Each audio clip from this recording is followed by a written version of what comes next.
Coming up third will be number 2 center fielder Alex Mcnaughton, who has been really good power hitter so far for the Wildcats. Number 7, Jacob Franklin will be pitching tonight for the Wildcats. Number 17, Caden Updegraff will be playing right field. Number 23, Truett Tex will be the DH tonight. A little bit different number for Truett. He's normally number 20 at home, but it'll be number 23 tonight. Bryson Parks is your catcher for tonight. He's number 9. Number 21, Bryce Ludwikowski will be playing first base. Once again, in a little bit different number. He's usually 18 at home if you attend the home games. Jason Slay is number 5. He'll be playing second base. He's a really good fielder for the Wildcats, David, and made some really nice plays so far this year. Number 10, Izzy Mitchell will be playing left field, and it will be Tex will be DHing for Izzy tonight. For Central, who will be in the field first, will be number 11, Blake Mccarty. He will be playing third base. Number 10, Ryan Bolton will be your center fielder for the Bobcats. Number 18, Brody Cranford will be playing first base. Number 16, Eli DeBusk will be hitting fourth in your DH tonight. Number 17, Luke Prince will be playing left field and hitting fifth. Number 21, Trey Lyons will be right field, and he will be hitting sixth. Brady Ackerman is number 8. He will be playing shortstop. And number 26, Jackson Bauer, is your catcher tonight. He will be hitting 8th. Number 1, Sammy Myers, will be hitting 9th, playing second base. And Will Prince, number 25, is the pitcher for the Bobcats tonight. Join me now is Lee Wexler here. Lee, if you remember last year's ball game when we were here at Tommy Shumpert Park, Wildcats jumped out to a big lead in that ball game and then saw the Central Bobcats come storming back to beat Oak Ridge. I know the Wildcats want to try to avoid that here tonight. Same picture that we saw last year here. Jacob Franklin, Wildcats, if you remember, jumped out to a big lead and just couldn't hold it. Yeah, I think it was a 7-0. They hung a touchdown on them to begin the game, 7-0, and then ended up blowing the game. I can't remember if the game went to extra innings or not, but Oak Ridge ended up losing a frustrating, close game. But, what they need to do to make sure that doesn't happen again is, keep hitting. Don't let up. Don't keep your foot on the gas. And, this is a big district game. Oak Ridge got a big win last night. And, close, low-scoring ball game last night, but got to hit, got to pitch. We're getting ready to have the starting lineups out on the field for the Central Bobcats. I don't know if you ran those down for you. I guess we did. We're going to have the national anthem here in a bit. The Wildcats are lining up on the third base line. This is our first broadcast here on our YouTube channel, Prep Radio. And you might notice on our scoreboard at the bottom where it says period. All three of us are baseball guys. But we all know it is innings, but we are not smart enough to figure out how to change it from the basketball scoreboard from period to innings. So you'll just have to deal with that until we get Christian Rosas Rodriguez back on board with us. Definitely missing Christian tonight as he does a great job for us. Just couldn't, unfortunately, make it for us tonight. We're about to have the national anthem here. We are live on our Prep Radio channel. The Wildcats are lined up, as I said. And this is, as Lee said, a big district ball game. You want to win your district ball games. You want to start out strong. The Wildcats won their district game the other night. And now we're going to come to our feet for our national anthem.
Our national anthem here from Tommy Shumpert Park here. The Wildcats of Oak Ridge getting set to take on the Central Bobcats. Oak Ridge will be wearing their white baseball pants, their Cardinal jerseys with a little stripe of Cardinal down the side of their pants.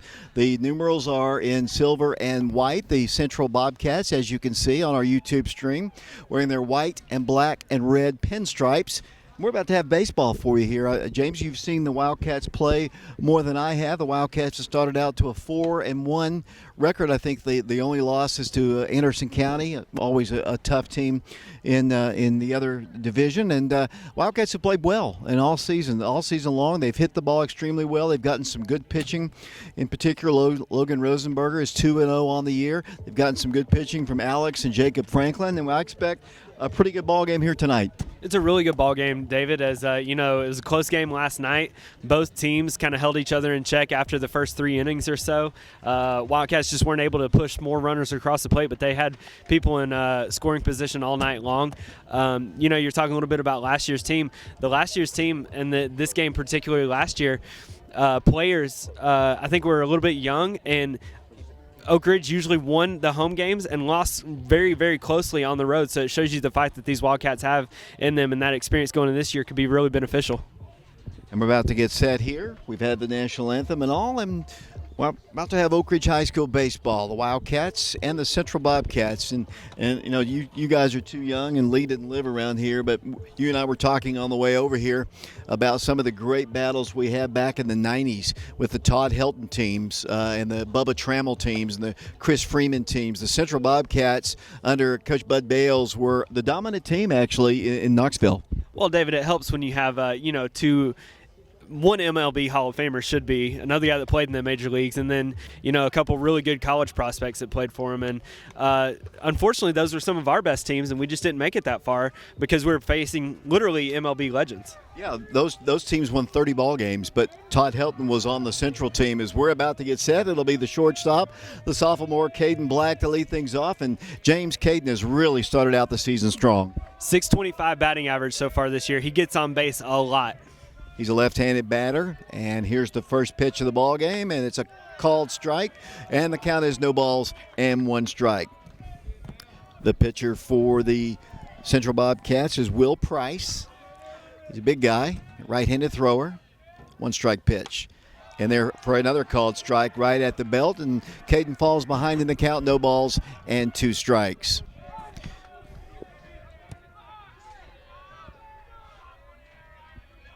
Price looks in for the sign from his catcher, Jackson Bowser. And here's the 0-2 pitch.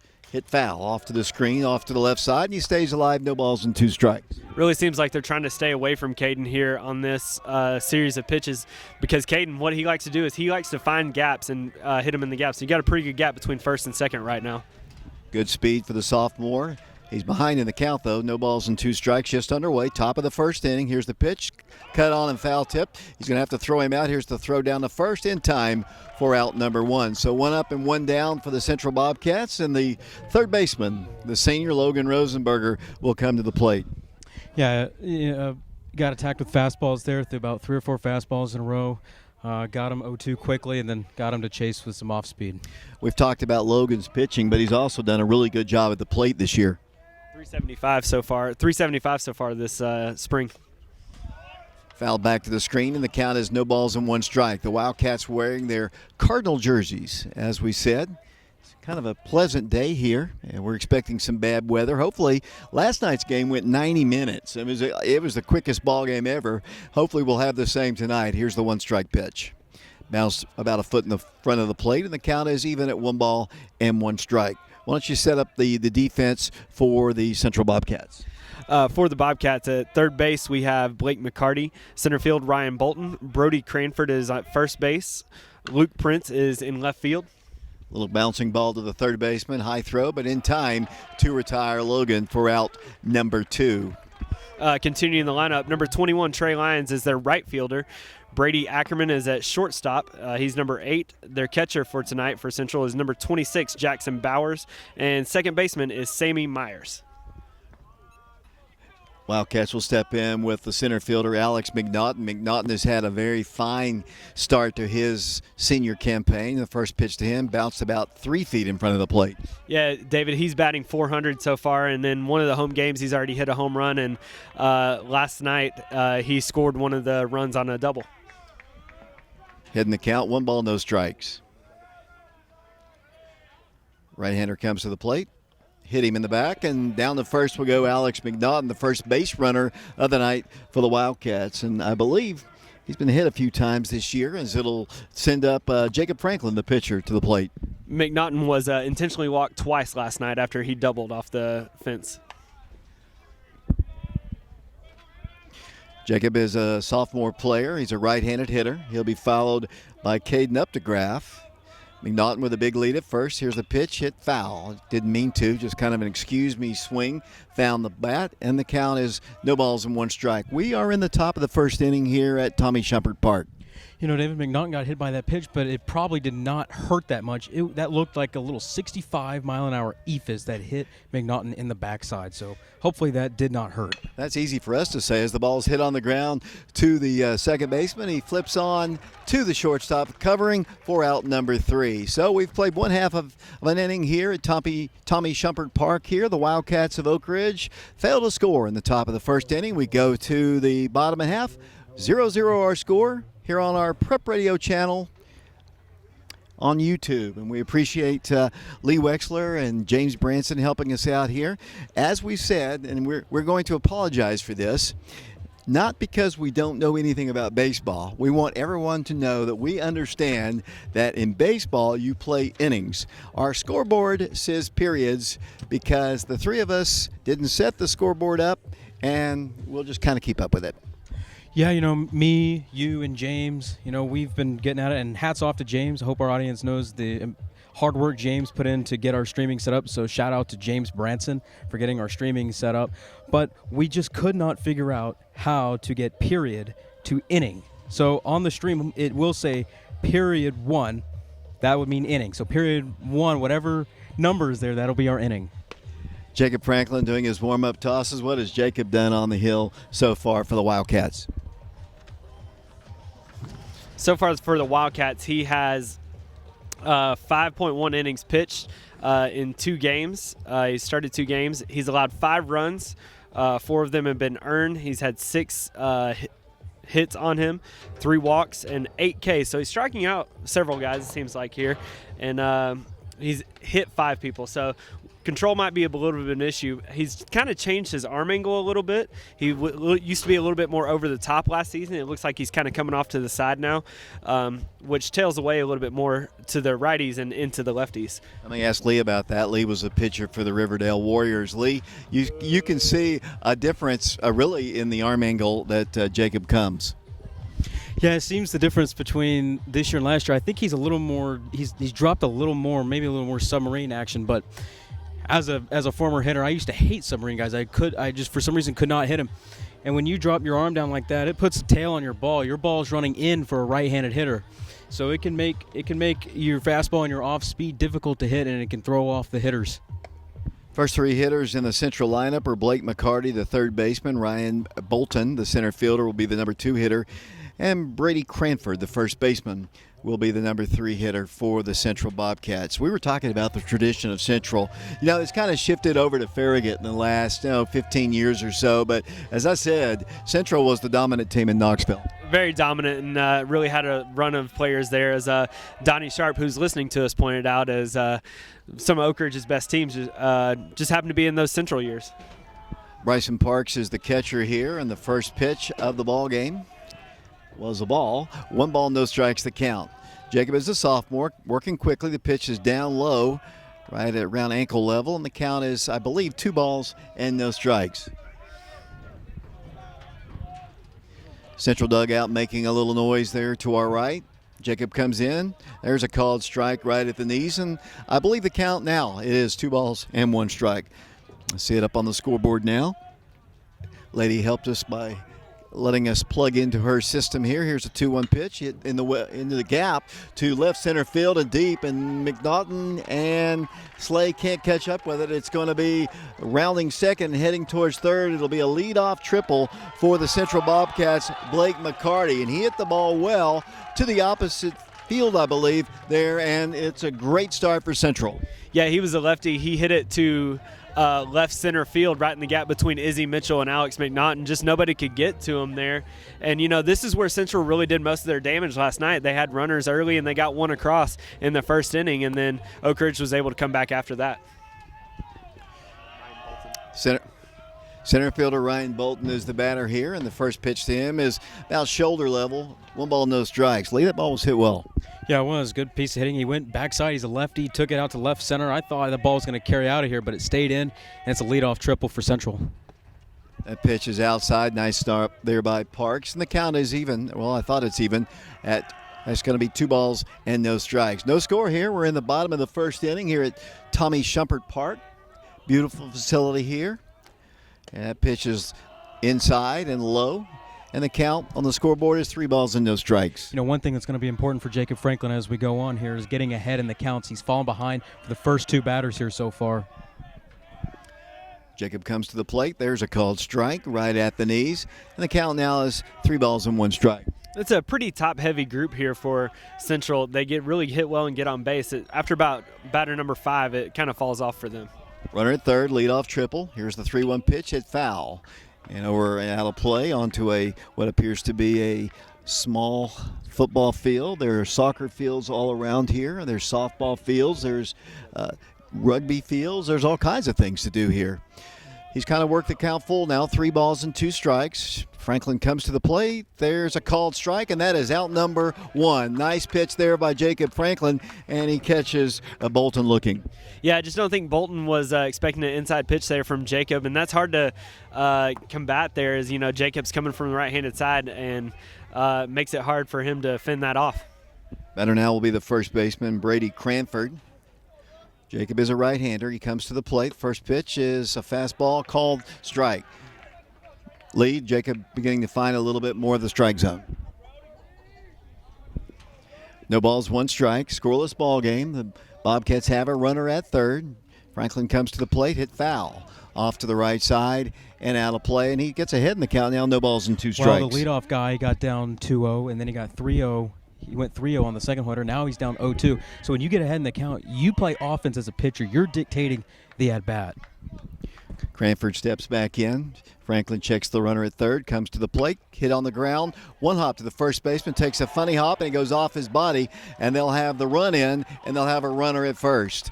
The ball took a funny hop and hit Lebowkowski, I believe, in the chest, and he couldn't quite field it, and it's 1-0 Central. Yeah, Bryce just had his glove down about waist level and wasn't able to flip his glove back up normal. Otherwise, if he had flipped it back up and kind of caught it right in the chest, easy out at first base, but unfortunately the runner scores there from third. I think the runner was going to score anyway on that one. It's 1-0 Central. The designated hitter, Eli DeBusk, is the batter, and here's a throw down and a stolen base attempt, and he's in there with a stolen base. So the Bobcats have another runner in scoring position with 1 out here. They have plated 1 run here in the bottom half of the first inning to take a 1-0 lead over the Wildcats.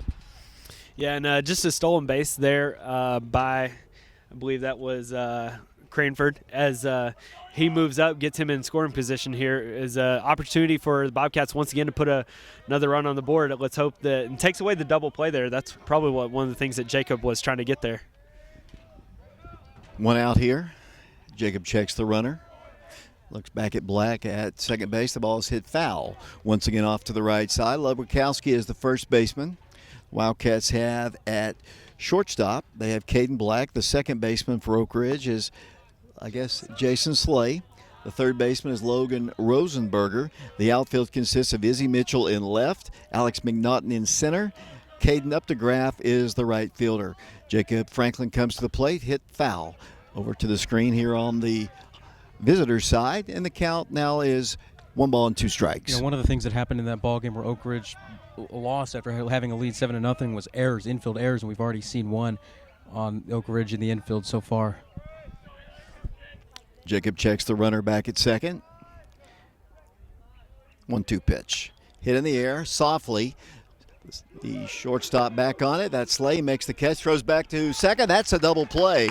So some bad base running there by the Bobcats. It was just a soft little pop on the infield. A nice catch out there, and the Wildcats turned the double play. Yeah, it's a really, odd double play there. Just I guess that'd be a 4-6 double play just to pop up to Jason Slay, able to field it, who had an incredible play the other night, David. I know you weren't there. It was a home game, and you were on the road traveling.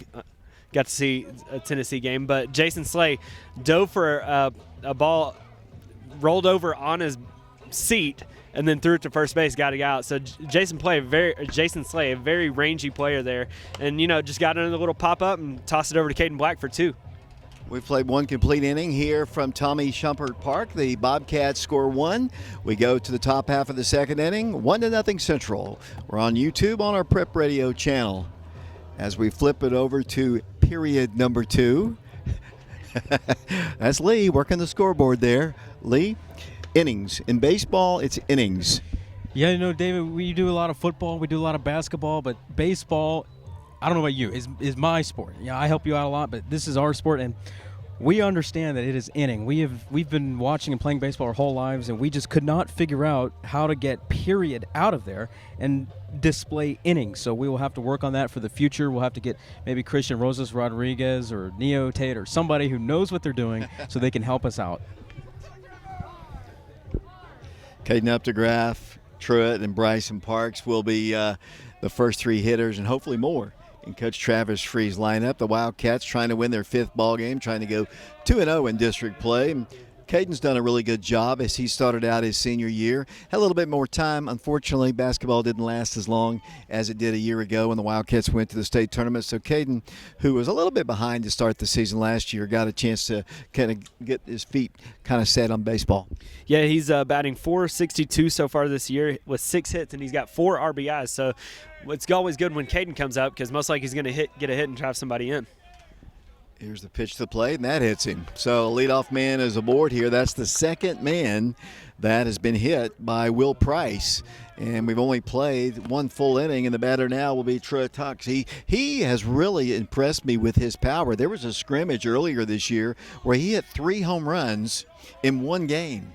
Didn't play last year, was injured for the most part. Member of the Oak Ridge football team, got a few starts on the line. He's a big boy, and he takes a strike, and the count is 0-1. Yeah, he had a little bit of an injury earlier in the year, too. I believe at Cookeville, he had a broken nose or something happened with his nose, so he had to sit out a game earlier, but we're really glad that he's back now. Runner at first, short lead. That's Caden Updegraff. The ball's hit to Travis Free, who makes a nice catch in the third base coaching box. Right-handed hitter.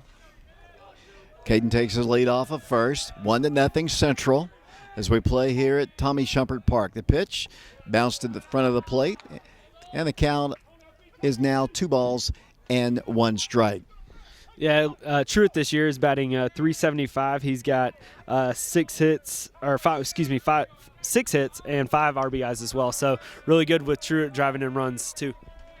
Updegraff is short lead. He's going. The pitch is a called strike down low. It's a bouncing throw down the second, and Caden's in with a stolen base. So the Wildcats have a runner in scoring position. The count will be 2 balls and 2 strikes.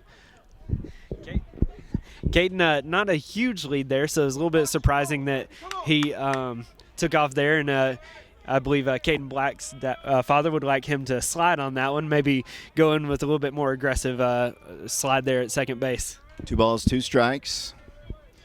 Truitt back in. Here's the pitch to him. Cut on and missed, and that is a strikeout, and that is out number 1 here in the second inning. The batter now will be the catcher, Bryson Parks.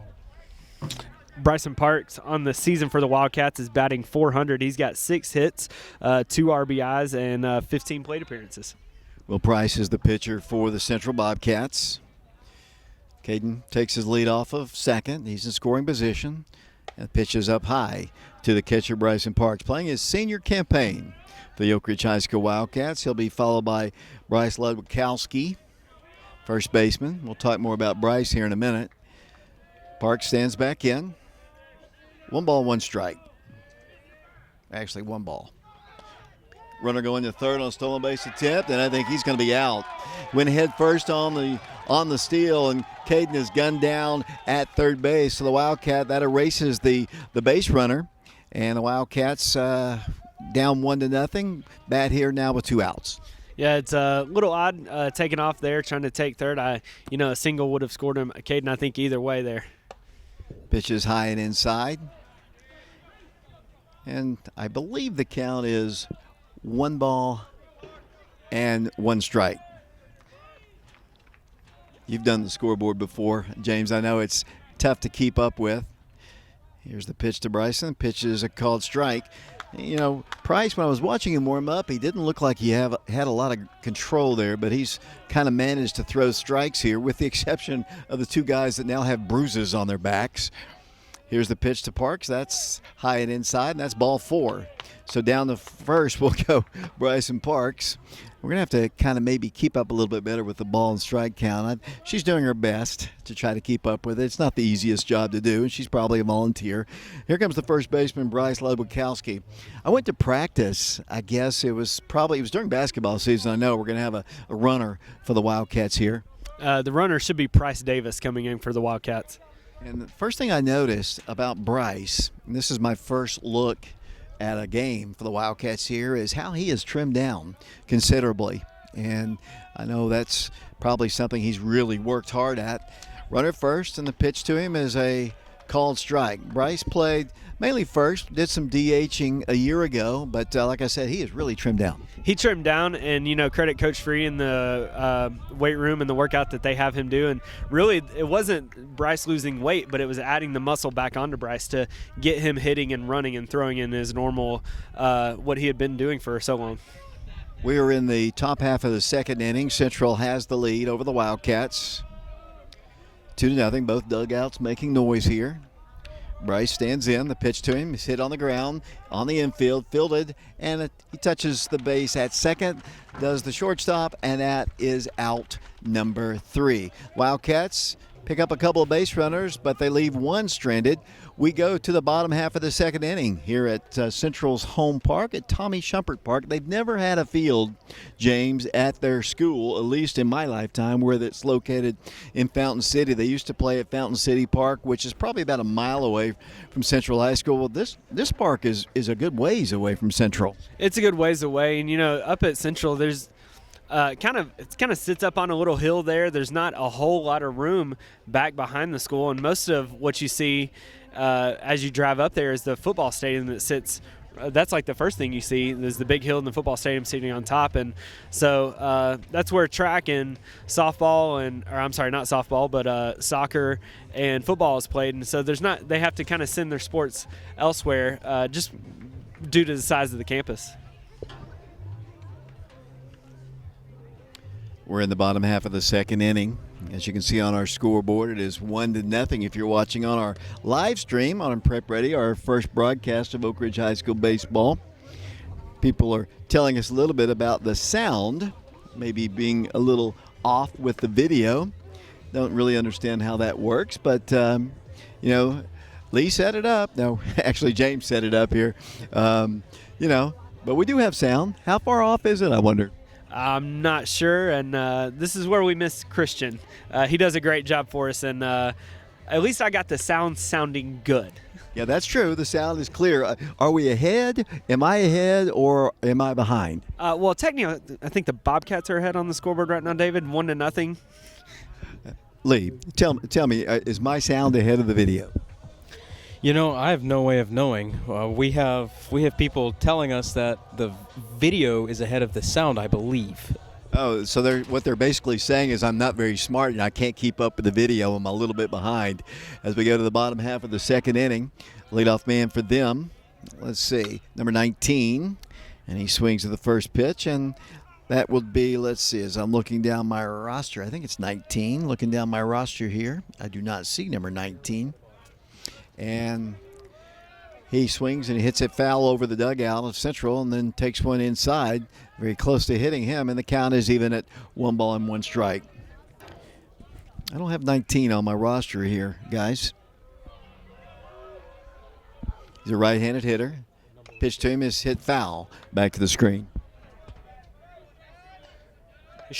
This should be Luke Prince, and whoever wrote our book down wrote down number 17, but this is definitely number 19 in the box. Okay, we'll go with Luke Prince here. He is the left fielder. He takes one low and inside, and the count is even at 2 balls and 2 strikes. Nobody aboard, nobody out here in the second inning. Central on top of the Wildcats by a score of 1-0. Jacob Franklin, his second inning of work for the Wildcats. The pitch is hit on the ground, foul. Lobakowski fields it in foul territory, slings it back to Franklin. The count remains at 2 balls and 2 strikes.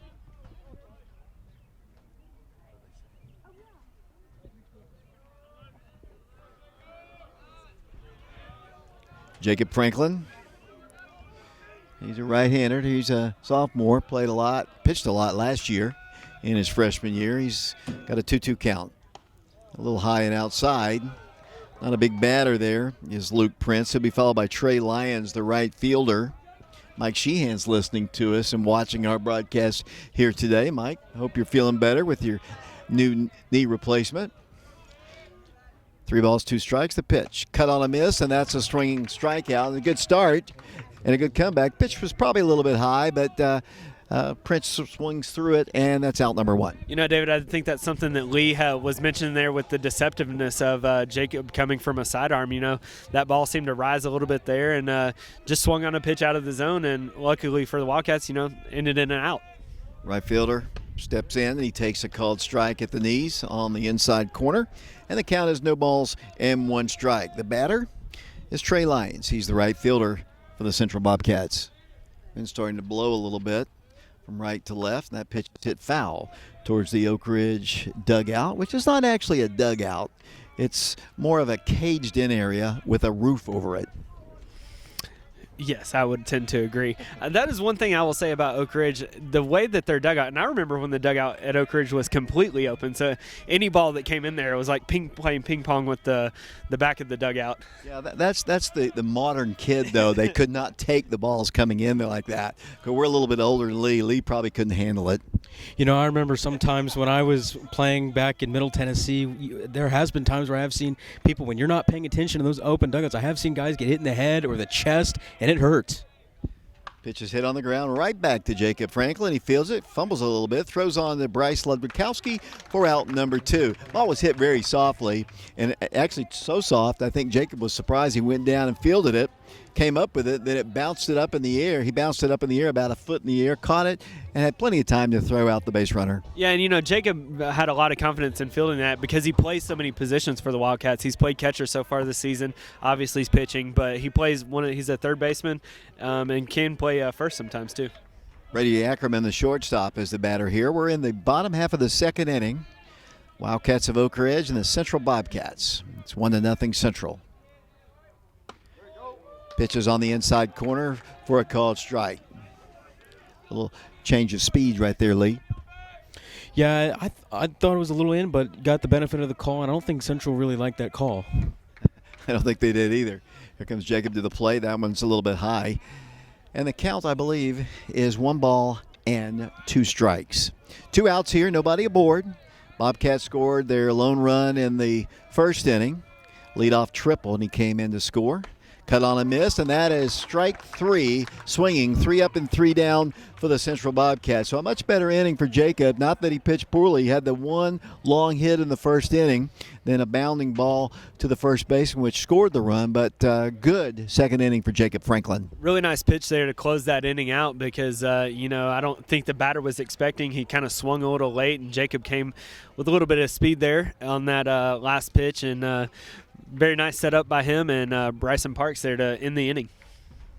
I'd like to thank J.D. Lambert. He is the athletic director here at Central High School. He allows us to stream. There are a lot of places that don't allow us to stream. In fact, the Wildcats will be heading up to Kingsport Dobbins-Bennett this weekend. I believe it's a Thursday ball game. I think they're going to play 3 ball games. At least that's the schedule in Upper East Tennessee. I think Tennessee High Bristol will be a Saturday ball game. I believe they play a Friday ball game against either Davy Crockett or Daniel Boone, one of those Pioneer guys.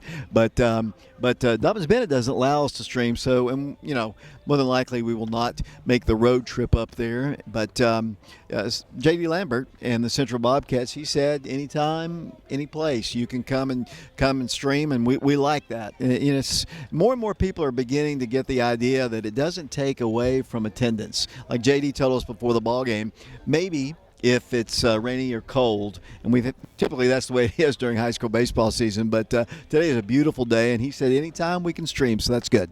Well, and David, this is one of those sports that not everybody can come to. You wish everybody could come, but not everybody can come to. So being able to stream and get this out there, not just for for our guys and their parents and grandparents, but for the other teams too. Hopefully they'll tune in and watch. And going back to playing up at Kingsport this weekend, what a nice facility up there that the Wildcats are going to get to play in.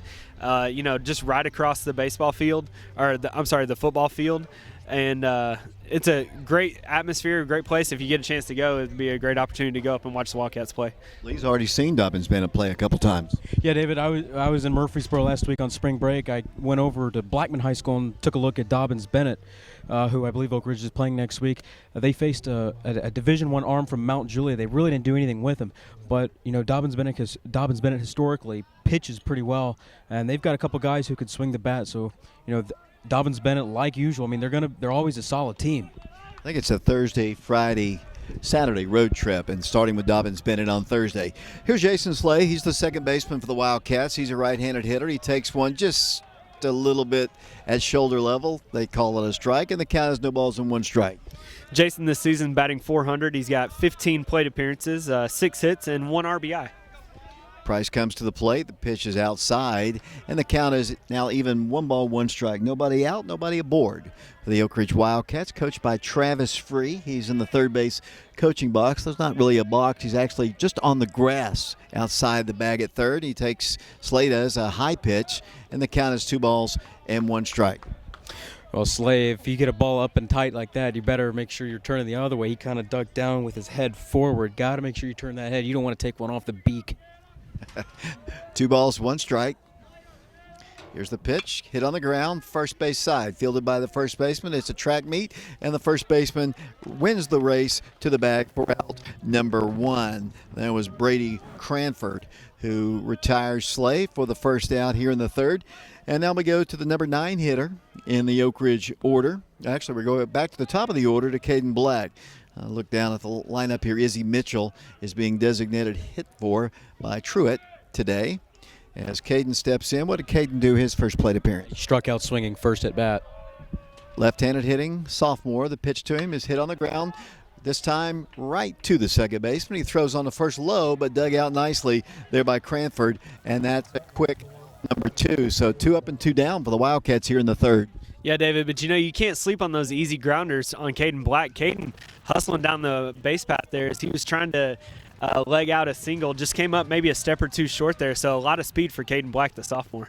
Yesterday, Oak Ridge beat Central 2-1. We had a very low-scoring, quick affair, and this one's going by fairly quickly as Logan Rosenberger steps in, and he takes one high and inside, and I think he grounded out his first plate appearance. Grounded out to third. He's 0 for 1 in the ball game. He takes one high and tight. 1 ball, no strikes.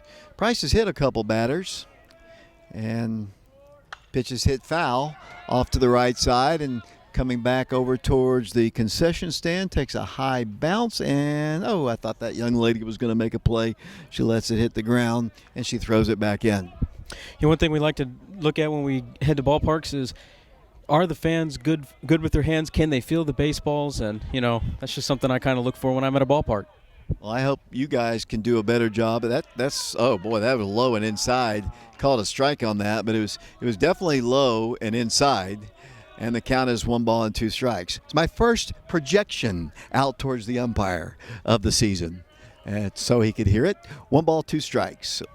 I remember we had several of those on our basketball trip to Phoenix. You were yelling at the refs. There was nobody in those gyms, and the refs, you were right in their ear hole. So, David, we all know that you are not afraid to let the officials hear it. Yeah, I got some dirty looks in Phoenix, I can tell you that. As that pitch, that's a much better looking pitch, and that is called strike 3. That looked like strike 3, and Logan is out number 3 here in the third. We go to the bottom half of the third inning here at Tommy Shumpert Park. The Wildcats trying to find some offense here, James. Yeah, this is setting up very similar to last night, David, as we mentioned before. Central scored in the first inning last night, as they did here. Wildcats were able to come back in the second and third or fourth inning, I can't remember, but they scored one apiece. Wildcats have had runners in scoring position. We had Caden Updegraff earlier in the second inning on second. He got thrown out at third, and just a little unfortunate for the Wildcats so far, but to go back to last night as well, Jason Slay, we talked about him and his one RBI. That was a key RBI as he drove in the run last night, the winning run. Lee Wexler is doing our book here and camera work here. The sound, who can we blame the sound on if there is indeed a sound issue? Let's blame it on somebody who is not here. Let's blame Christian Rosas Rodriguez for not coming, even though the sound quality is good. Sound quality is good, and the video quality I'm sure is good. Lee's doing a great job on that, but for whatever reason, it still says it looks like the third period down on our scoreboard, down on the bottom of our screen. Again, we are aware that in baseball it is inning, and we just could not figure out how to change that setting. But meanwhile, in the ball game, Will Price for Central, he's throwing pretty well when he throws strikes. Oak Ridge has gotten a couple base runners. Oak Ridge has been hit by a pitch twice and got a walk, but no hits so far for Oak Ridge. So gonna have to swing the bat a little bit better. Gonna have to get Price, get him out of the stretch a little more, get runners on base. We had a base runner and got thrown out at third. So Jacob Franklin's throwing well, but got to play defense right now. But got to figure out something offensively as, Oak Ridge has already flipped the lineup. Leadoff man here in the third inning will be the Central catcher, Jackson Bowser, and he takes the strike in there. Both pitchers are pretty much around the strike zone. Pretty much around the strike zone. It seems that Price, for Central is really inside to right-handed hitters and outside to lefties, mainly Caden Black against Oak Ridge. Pitches down low. It evens the count now. 1 ball, 1 strike. 1-0 Central. If you just tuned us in on our Prep Radio channel, YouTube, that pitch is way inside, and the count is 2 balls and 1 strike. It's our first broadcast of Oak Ridge baseball this year. Hope to do several more. We don't know the exact schedule coming up, but we hope to do it as that pitch is on the inside corner for a called strike. He's been pretty consistent with his strike zone. Yeah, he has, calling in and out. And, if you're a pitcher, you've got to take note of that. He's giving you a big zone. You got to execute. Cut on a miss, and that is a strikeout, and that is out number 1. And for Jacob, that is strikeout number 4. Little hand signal there from Lee here. As we have to do these ball games, we don't have the great press boxes like they have at Truist Park and the great ballparks. We usually have to sit in the stands for these, and sometimes I've even sat on a concrete block before. But it's like I said, it's a beautiful park, and maybe we'll get a chance to kind of take a look around here. We don't want the color bars to come up big time, but it is a beautiful park. Really pretty park, and you mentioned 4 strikeouts tonight for Jacob Franklin so far. That's going to give him 12 total so far on the season. Jacob has an even count at 1 ball and 1 strike. The batter for them is number 1. That is Sammy Myers. He's the second baseman. He takes the strike. Both pitchers just right on it. Last night's game was 90 minutes, and we're heading that direction tonight. Yeah, well, outside the first batter of the game for Central, Franklin's really found a rhythm.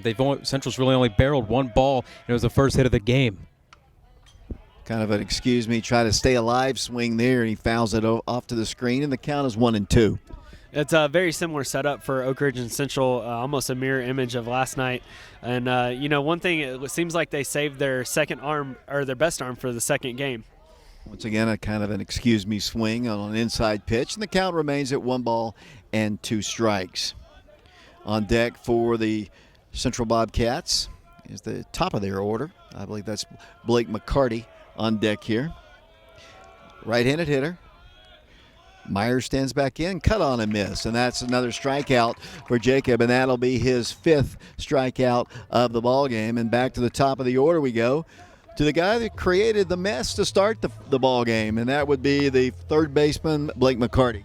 Yeah, first at bat, first hitter of the ball game, drove a ball out to left center field, ended up getting a triple, and then scored on a ground ball to first.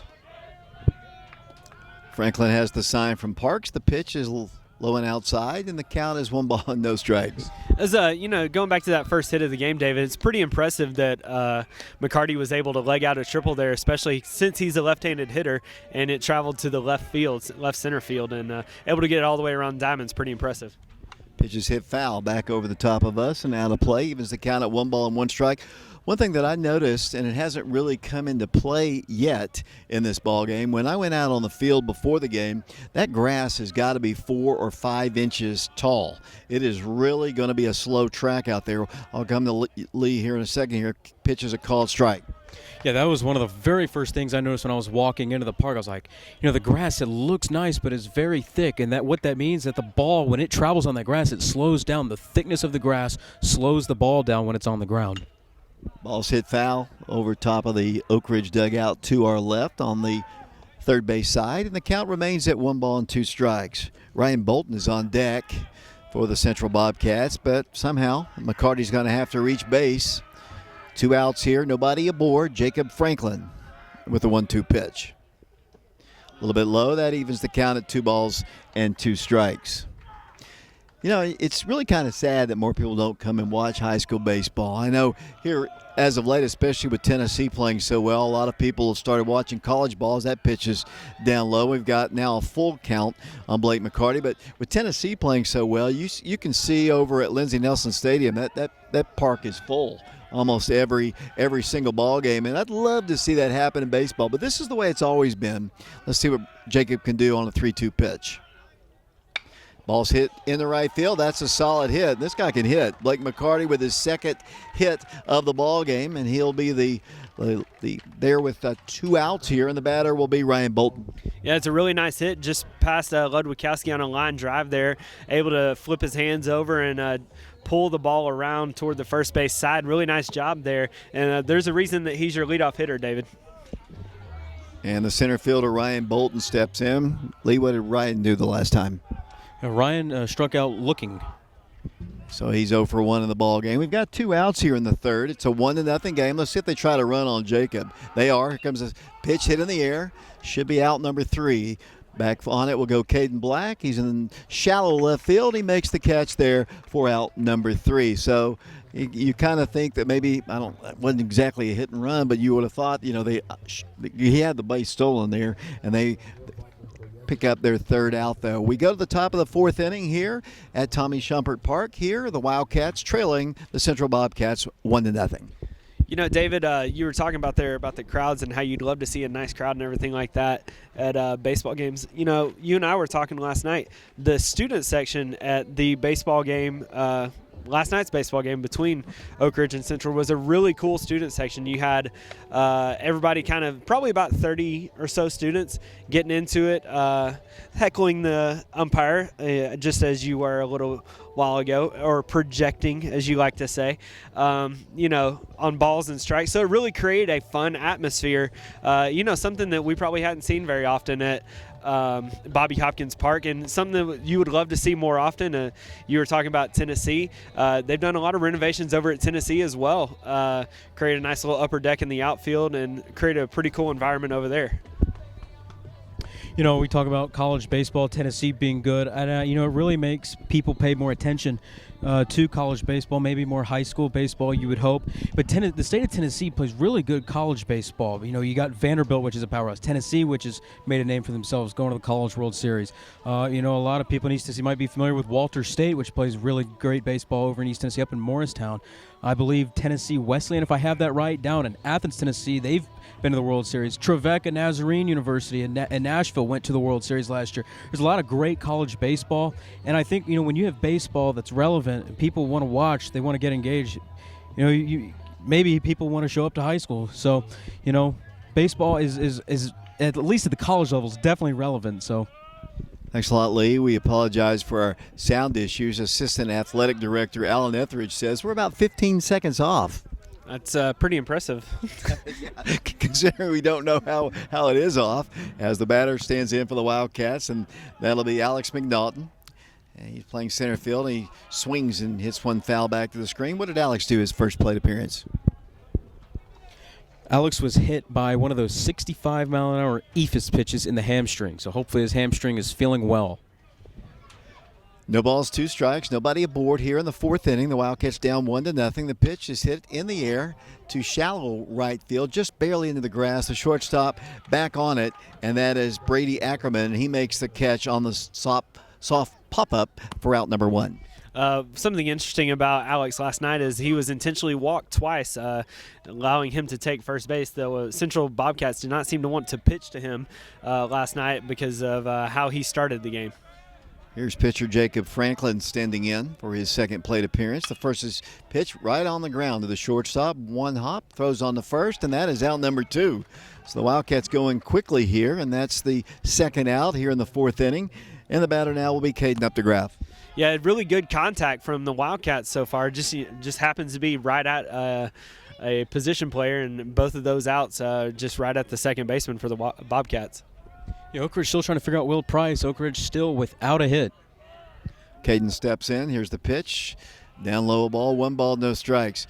You know, James, I know you saw more of the basketball probably. Well, actually, Lee saw a lot of basketball. Caden Updegraff had just a phenomenal senior year in basketball.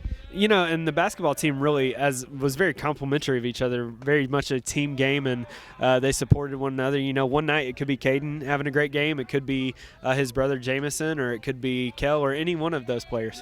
Lucas and all of them had it. It was a great team, a fun team to watch.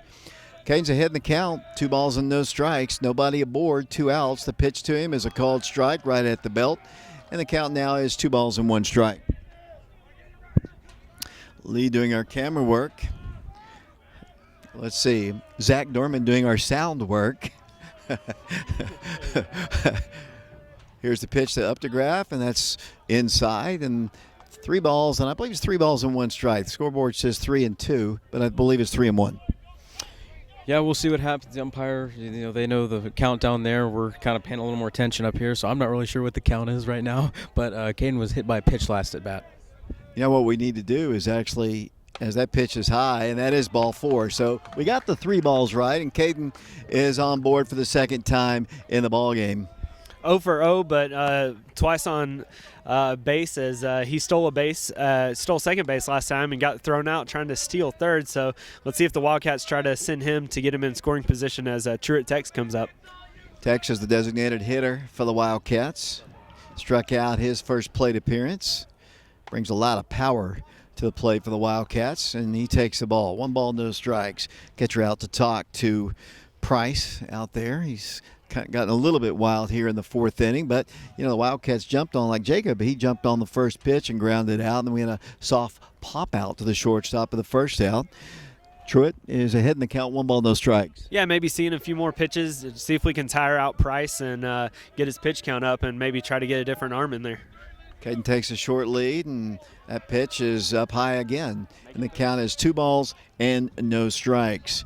Catcher Bryson Parks is on deck for the Wildcats. Still has his shin guards on. And he'll take them off if Truett can get on base here. Caden, a short lead out at first. The pitch hit foul over to the screen. Takes hop off the screen, and Bryson feels it and returns it to the on-deck circle to our left side. And Truett now has got a 2 ball and a 1 strike count. Caden, once again, a very short lead. He stole a base back in the 2nd inning. That pitch is low and outside, way outside, in fact. So the Wildcats perhaps about to get their second base runner. Caden stole second in the 2nd inning, but then got thrown out trying to steal third. One thing I've noticed is lead's a little short. I've been wanting to see if he's going to take off. If he is going to steal, one thing I'd like to see is maybe get a little bit bigger lead because, the rate of you getting picked off in high school baseball is very low. I'd like to see him get a little bit bigger lead. Here's the pitch to Truett. The ball's cut on and missed. And the count now full, 3 balls and 2 strikes. You know what Truett wants to do? He wants to send one up on that bank up there where there's several fans watching out in left field. 3 balls and 2 strikes. Yeah, obviously he's swinging like he wants to send it over the fence, but, just need to make a smart decision here at the plate on this next pitch. Caden will be going on the pitch, and he is. The pitch is down low, and that is ball 4. So the Wildcats have runners at first and second with 2 outs. So after getting the first 2 batters easy, Price has allowed 2 base runners now. Let's see what catcher Bryson Parks can do on this one. Bryson Parks so far on the season is a 400 hitter, 15 plate appearances, 6 hits, 2 RBIs. So he's been able to come up with some key hits here and drive some runs in. The Wildcats could potentially, or Central could potentially walk Bryson here just in case because Bryce Ludwikowski is due up after that, and Bryce was out the last time this part of the order came up. Looks like we're going to have a switch here. The Wildcats are going to get a runner in. Let's see if that is Alex Franklin coming in to run, I believe. And now he returns back to the dugout here. I thought he was coming in. Let's see if somebody else emerges from the Oak Ridge dugout. What did Bryson Parks do his first plate appearance? He walked. He walked. Okay. And Wildcats still without a hit in this one. There's an opportunity here with a runner in scoring position. The Wildcats had a runner at second. Now the Wildcats will get another runner out. It'll be Riley Rehill who is coming in to pinch run for the Wildcats. He's come in and played several games. To my count, it would be 2 that he's come in and pinch run.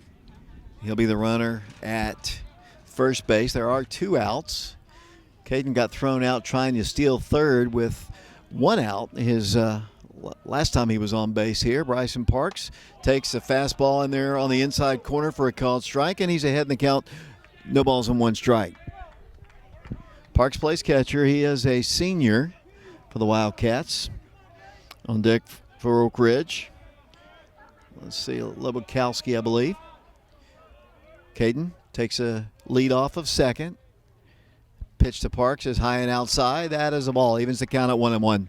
Yeah, you know, David, if one of these pitches gets away from the catcher, it'll be hard for the Wildcats to kind of run on that. They have a short backstop here. The ball could come back pretty quickly, unlike Oak Ridge. Oak Ridge has a pretty lengthy backstop back behind at Bobby Hopkins Park. Unless it gets caught in the grass there, which is deep, as that pitch is inside. Nice play by the catcher, and Bryson's ahead in the count now, 3 balls and 1 strike. My name is David Clary, along with James Branson, Lee Wexler. A lot of people watching us right now. Kind of a surprise broadcast. We kind of basically just decided to do it. Lee says the count is 2 balls and 2.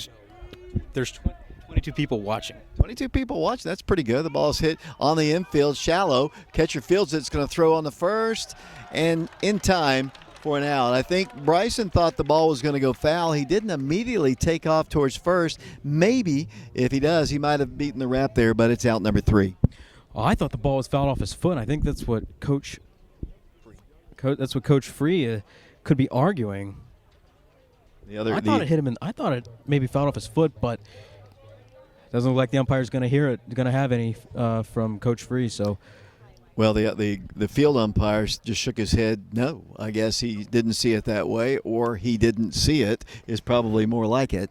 But we go to the top of the 5th inning here. The Wildcats are down by only 1 run, 1-0. The Wildcats still without a hit.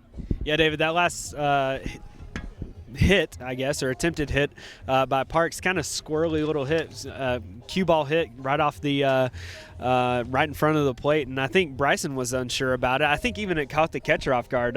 Bowser for Central, he didn't react immediately. I think the only person that really reacted at all was Coach Free, who was just yelling, "Go, go, go!"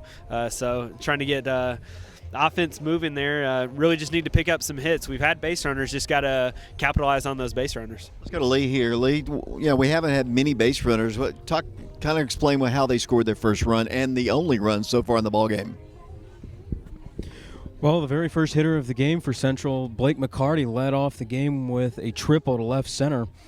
Franklin was able to strike out Ryan Bolton, but Brody Cranford was able to reach on a ground ball to first base, reached on an E3, and that's how Central scored their only run. They got a triple and then drove that run in the first inning, and really hasn't had any much offense since. They have 1 hit, and I believe both hits for Central are coming from Blake Mccarty as I'm looking at my book here. So Blake Mccarty really doing the only damage for Central so far. Franklin's really gotten in a rhythm, but Oak Ridge finds themselves down 1-0 in another low-scoring ball game, a quick-moving game, but Oak Ridge still needs to figure out something offensively. They have 0 hits. Leading off for the Central Bobcats will be the first baseman here. That's Brady Cranford. What did Brady do his first plate appearance? He reached on an E3. And that's when the run scored. As Jacob Franklin working his 5th inning, that pitch is a ball. You know, last year, James, I talked Lee kind of into working for the Atlanta Braves, and he worked most of the summer. And Lee, obviously the Braves won the World Series, but we're also rewarded with something, which we just found out. There's a cut on and miss. The count is 1 ball and 1 strike. What did you get fitted for this weekend? Well, as a former employee, all the Braves employees and staff are all getting World Series rings. So me and you, because you work for the Braves as well, we'll be getting World Series rings. There's a called strike, 1 ball and 2 strikes. James, who does not work for the Braves, will not get a World Series ring. I have no comment. 1 ball, 2 strikes. Here's Jacob Franklin to the plate. Cut on a miss, and there's another strikeout for Jacob, and he's got 6, I believe, here in the ball game as we are in the 5th inning. Here, top of the 5th, the Wildcats are down 1-0. Still a very doable ball game if the Wildcats could string something together. Yeah, you know, the defense has been playing really well behind Jacob Franklin, minus the first hit of the game, which was just a really well-hit ball, really well-positioned ball. Pitches down low, a ball to number 16, Eli DeBusk. He's the designated hitter, hitting for the pitcher Will Price in this one. Franklin's a sophomore. Here comes the pitch to the plate. There's the little sidearm pitch. A little bit low and outside. Sweeps outside. 2 balls and no strikes. We're on our YouTube channel. People have told us our sound's slightly off. And, you know, that pitch is hit foul off to the right side and out of play. For whatever reason, I mean, James, you actually did a really good job. None of us have really, well, Lee's tried a couple times to set up the stream when we've done a ball game, and just to get the video on. Hopefully people can watch it at least, and then just think that I'm just a little bit slow. I think, you know, but people have told me that all my life, James. Yeah, just turn us down. Don't pay any attention to us. Just watch the game. Don't listen. And you can see the change of the period on there as well. As the pitch is outside a ball, I believe the count is full. 3 balls and 2 strikes. DeBusk will be followed by Luke Prince in the lineup for the Central Bobcats. Jacob comes to the plate, cut on a miss, and there's another strikeout, and that is number 7 for Jacob Franklin. So Jacob has his stuff going. Boy, you know he'd love to have that triple back. You know he'd love to have that back, and, you know, because he's pitched so well here, these 4 innings, he's now up to 15 total strikeouts on the season for the Wildcats. Here's the left fielder. Once again, that is Luke Prince standing in. He hits the first pitch to Slay, who throws on the first, and Ludwikowski makes the grab, and that is out number 3. So another easy inning for Jacob Franklin and the Wildcats. We go to the top of the 5th inning. I've lost here. Top of the 5th inning here, the Wildcats. See, I keep looking down there. I keep seeing periods, and I've never heard of a 5th period before, but I guess maybe they have that in soccer. I don't know. I guess you could say we're at the top of the 5th period. Right. We're at the top of the 5th period. The Wildcats are down 1-0. My name is David Clary, along with James Branson, Lee Wexler here. As we mentioned, the Wildcats will be traveling up to Upper East Tennessee this weekend. Dobbins-Bennett on Thursday. And like I said, I've gone blank. It's either Davy Crockett or Daniel Boone on Friday, and then they play Tennessee High of Bristol over the weekend. That's an afternoon ball game. So it's always good to go out of your area and play other teams. Play other competition and play, some tough teams that traditionally have been pretty well. There's a lot of good baseball played up there, especially Kingsport, as Lee had mentioned a little bit earlier. You know, Lee's Riverdale Warriors, I think, went to Alabama over the weekend, so that's kind of another nice trip. When I was in high school playing ball, we went to Florida basically for spring break, and we played all over the state. We were getting on a bus and driving here and there and there. We played a doubleheader, believe it or not, with the Boston Red Sox during spring training, which is, to me, is still one of the highlights of my baseball ever, because we played on the same field with the Boston Red Sox. And I'm going to give away my age here, but Carl Yastrzemski was playing for the Red Sox back in the day. I would not have wanted to face Yaz. Well, we got a chance to go to some spring training ball games, so it's always good, like the basketball teams go off and play other competition. First pitch to Ludwikowski is a high pitch. It's a ball, 1 ball, no strikes to count. And Carl Yastrzemski's grandson is actually in the major leagues right now. So if our audience is wondering how old David is, that should give people an idea. There's a called strike, evens the count at 1 ball and 1 strike. I've told this story so many times, but like I said, we were actually staying in the same hotel with the Boston Red Sox, and Don Zimmer was part of their staff, and any Oak Ridge or any baseball fans would know who Don Zimmer was. And I'll come back after and finish my story here. 1 ball, 1 strike. Pitch is hit foul back to the screen by Bryce. But I remember we were walking around the hotel, and there was a big laundry room in there, and the Red Sox were washing their jerseys in the same I guess laundry that anybody else could use. And I'll come back to that here. 1 ball, 2 strikes to Bryce. Pitch is a called strike, and that is a strikeout looking, and that is out number 1 here in the 5th. What I remember, and why I remember Carl Yastrzemski playing for them, his jersey was going around in the dryer, and we were looking at each other. It would be so nice to have a Carl Yastrzemski jersey, but obviously we were good Oak Ridgers, and we didn't do that. As the Wildcats still down 1-0, 1 out here, nobody aboard here in the 5th, and the batter will be for Oak Ridge. That'll be Jason Slay, the second baseman. Top of the order, and Caden Black on deck. Wildcats need to get going here. Offensively, we're getting kind of late as that pitch is cut on and foul tipped back into the mitt of the catcher, Jackson Bowser, and the count is 0-2. You know, David, I was just thinking you better stop talking so much about the Red Sox. We have an athletic director that is not very fond of that team. Yeah, we'll talk about that here in a second. Here's the pitch, cut on a miss, and that's a swinging strikeout, so that's back-to-back Ks for their pitcher, Will Price. And back to the top of the order we go to the shortstop, Caden Black. Caden yet to reach base in the ball game.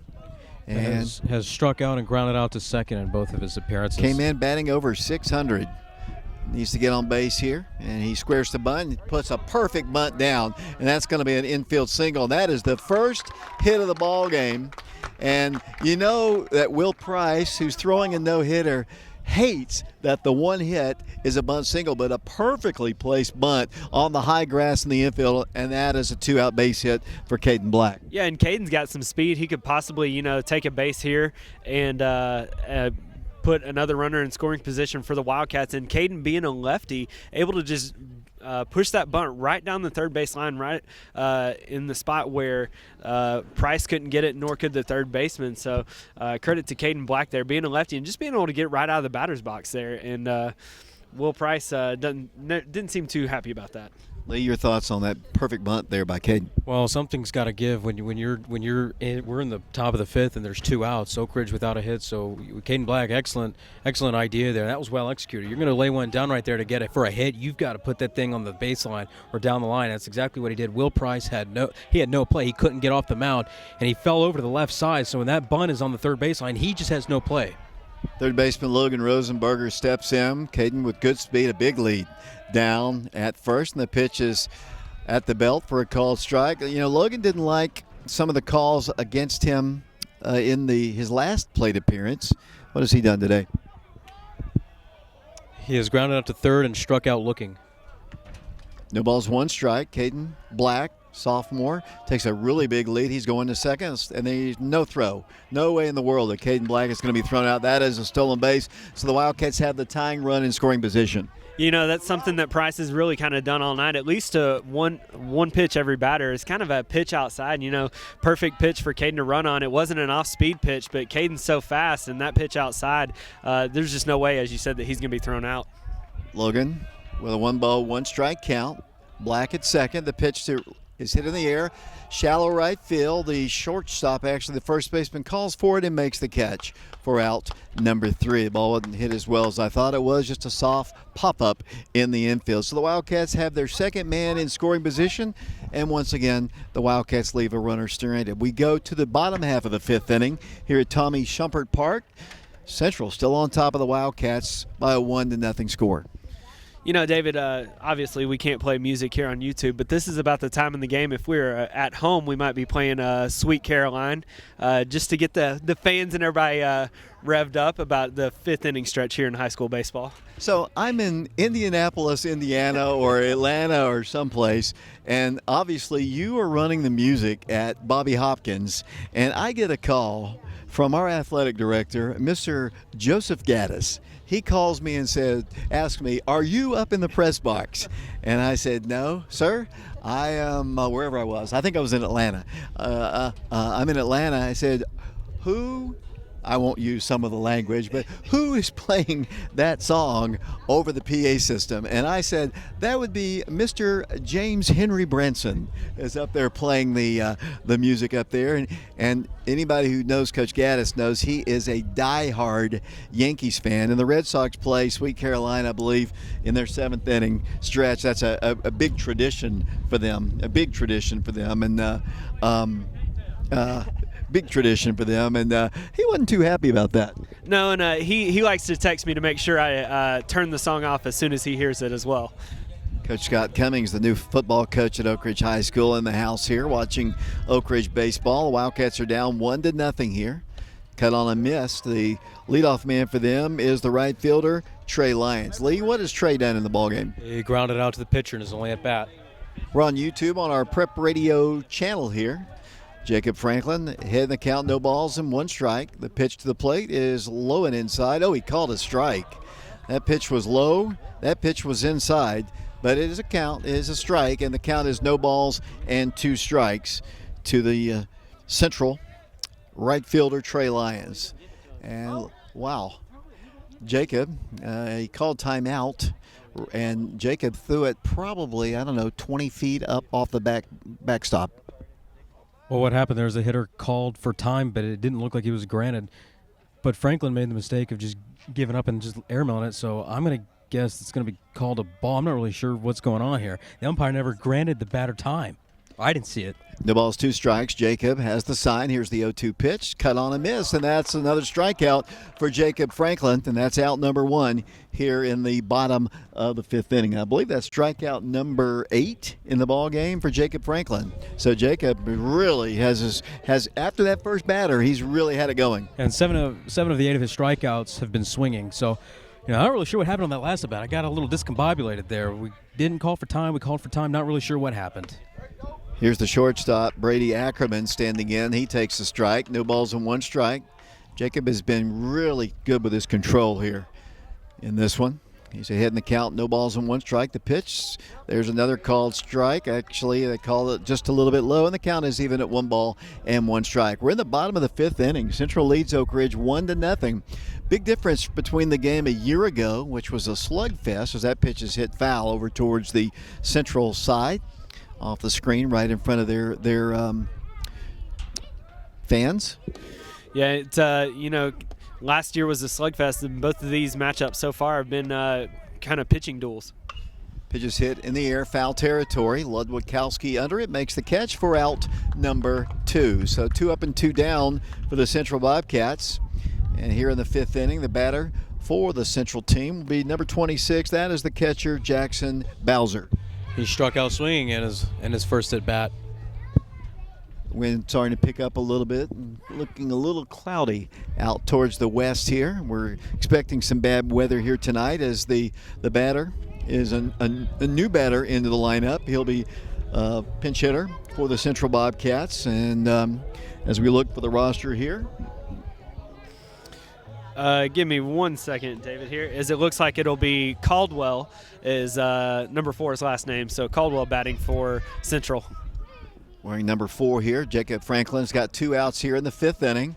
1-0 our score. Pitch is hit foul off to the right side, way behind that one. Hits it over the top of the Central dugout, which is to the first base side, and Jacob Franklin ahead in the count. No balls and 1 strike. That would be Chris Caldwell at the plate for the Bobcats, David. Cut on a miss, and it's now no balls and 2 strikes. Jacob Franklin already with 8 strikeouts in the ball game, trying to make Caldwell number 9 here in the 5th inning in a 1-0 ball game.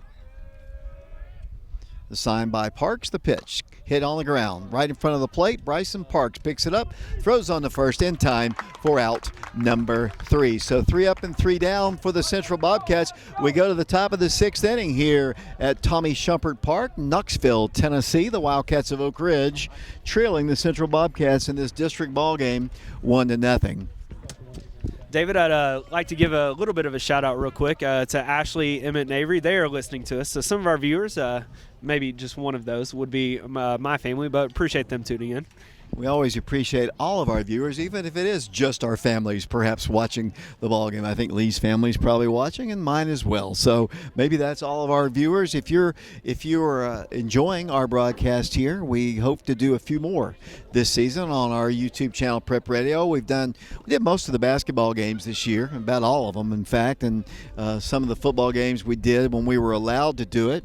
It's kind of a cool thing. I'm a radio guy by trade, I guess, by what I like to do. But I see the modern technology and the way things are trending, and people like to watch TV, and they like to do it from their homes. And I still like the audio part and the radio parts in my blood, but I noticed that whenever we stream a game, we get a lot of viewers. We had a lot of listeners, actually, in radio, too. In fact, we had a great year of basketball this last year with going, from Phoenix to Nashville to Greenville and all places in between.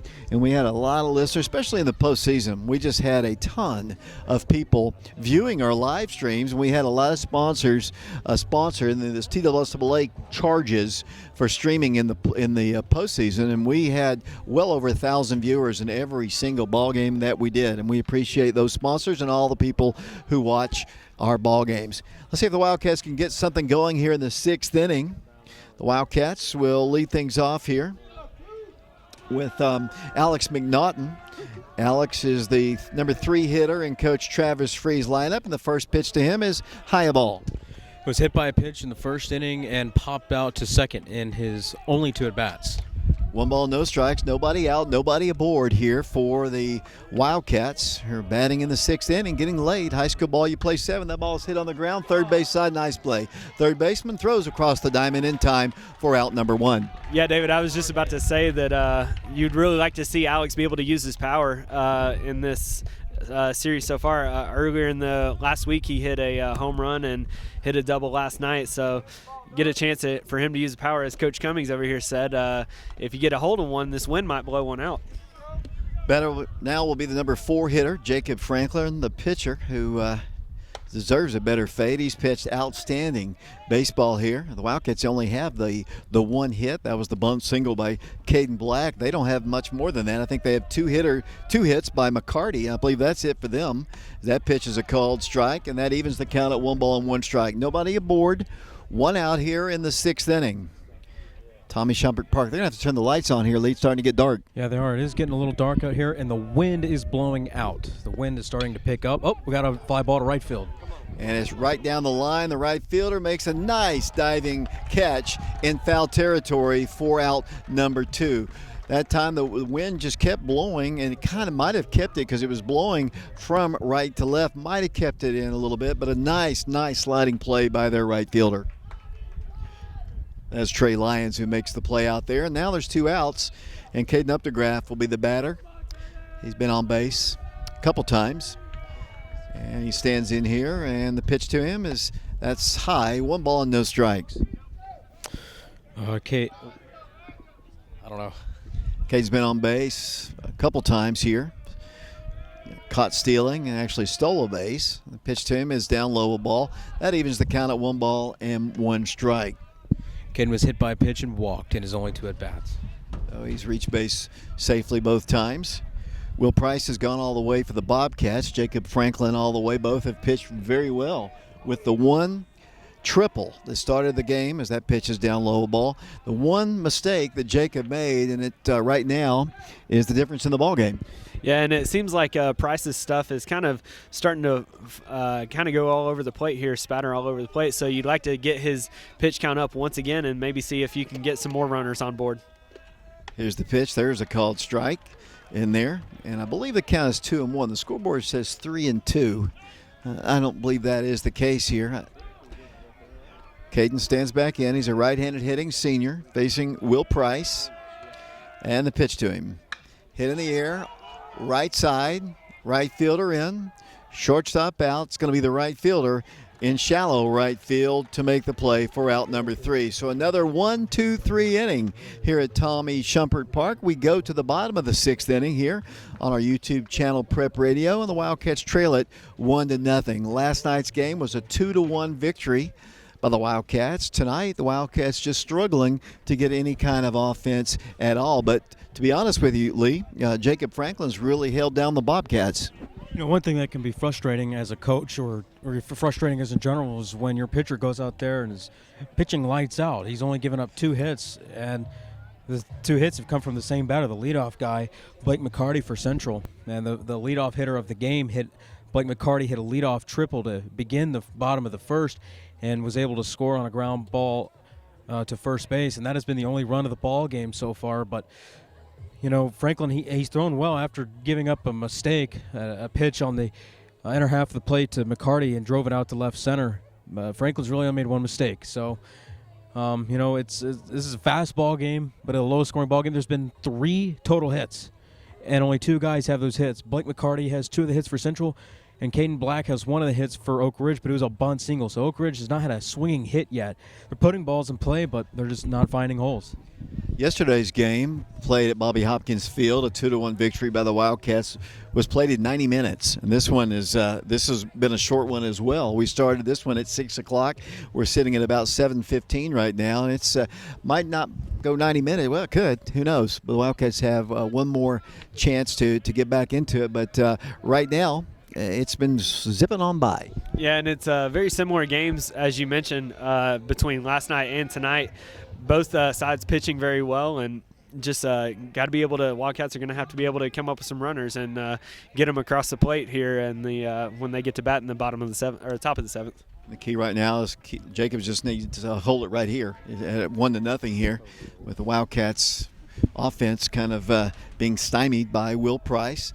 Bunt attempt there went foul off to the left side, and count as no balls and 1 strike. Left-handed hitter. And here's the 1-strike pitch. In there for a called strike, and the count is no balls and 2 strikes, I do believe. This is number 6 batting in their lineup here, and we'll get the pinch hitter's name here in a second. 0-2 pitch, cut on a miss, and that is a strikeout, and that is strikeout number 9, I believe, for Jacob Franklin. I believe it's number 9, might even be number 10. Lee's doing the tabulation. It is number 9. And that is out number 1 here in the 6th inning. Strikeout number 17 on the season for Jacob as well. Who was that batting? Who was that Central Bobcat?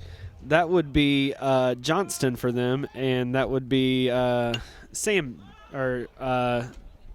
Johnston. Ball hit towards the third base side, and a little bit out of our view there. And the batter for them, number 16, Eli DeBusk. He's the designated hitter, I believe. Let me see that number. No, this might be number 11. That's the Blake Mccarty, top of the order, and he's had a really good game. Yeah, this is the leadoff hitter, not the 4-hole. He has the only 2 hits for Central, a triple to left center and a single to right field. 1 strike the count. Here's the pitch. He squares to bunt. He pops it in the air, fielded, and it's going to go foul. Good decision there by Parks and Jacob. The ball was dropped right at the third base line, and it looked like Bryson was going to grab it at first, and either he decided or somebody decided for him, but he didn't touch it, and it just barely went foul. Yeah, luckily that was a good decision to not pick up the baseball, because if he picks it up, I don't believe he is going to throw out Mccarty. So that ball was trailing foul. It hits that dirt. It hit the dirt, and it looks like maybe it hit the slope and came foul, but you don't want to touch that ball. You want to let it go foul, and he did so. Mccarty, 0-2. Here comes the pitch from Franklin. He hits the ball in the air softly. Third base side, Logan Rosenberger makes a nice catch for out number 2. So they finally are able to retire Blake Mccarty.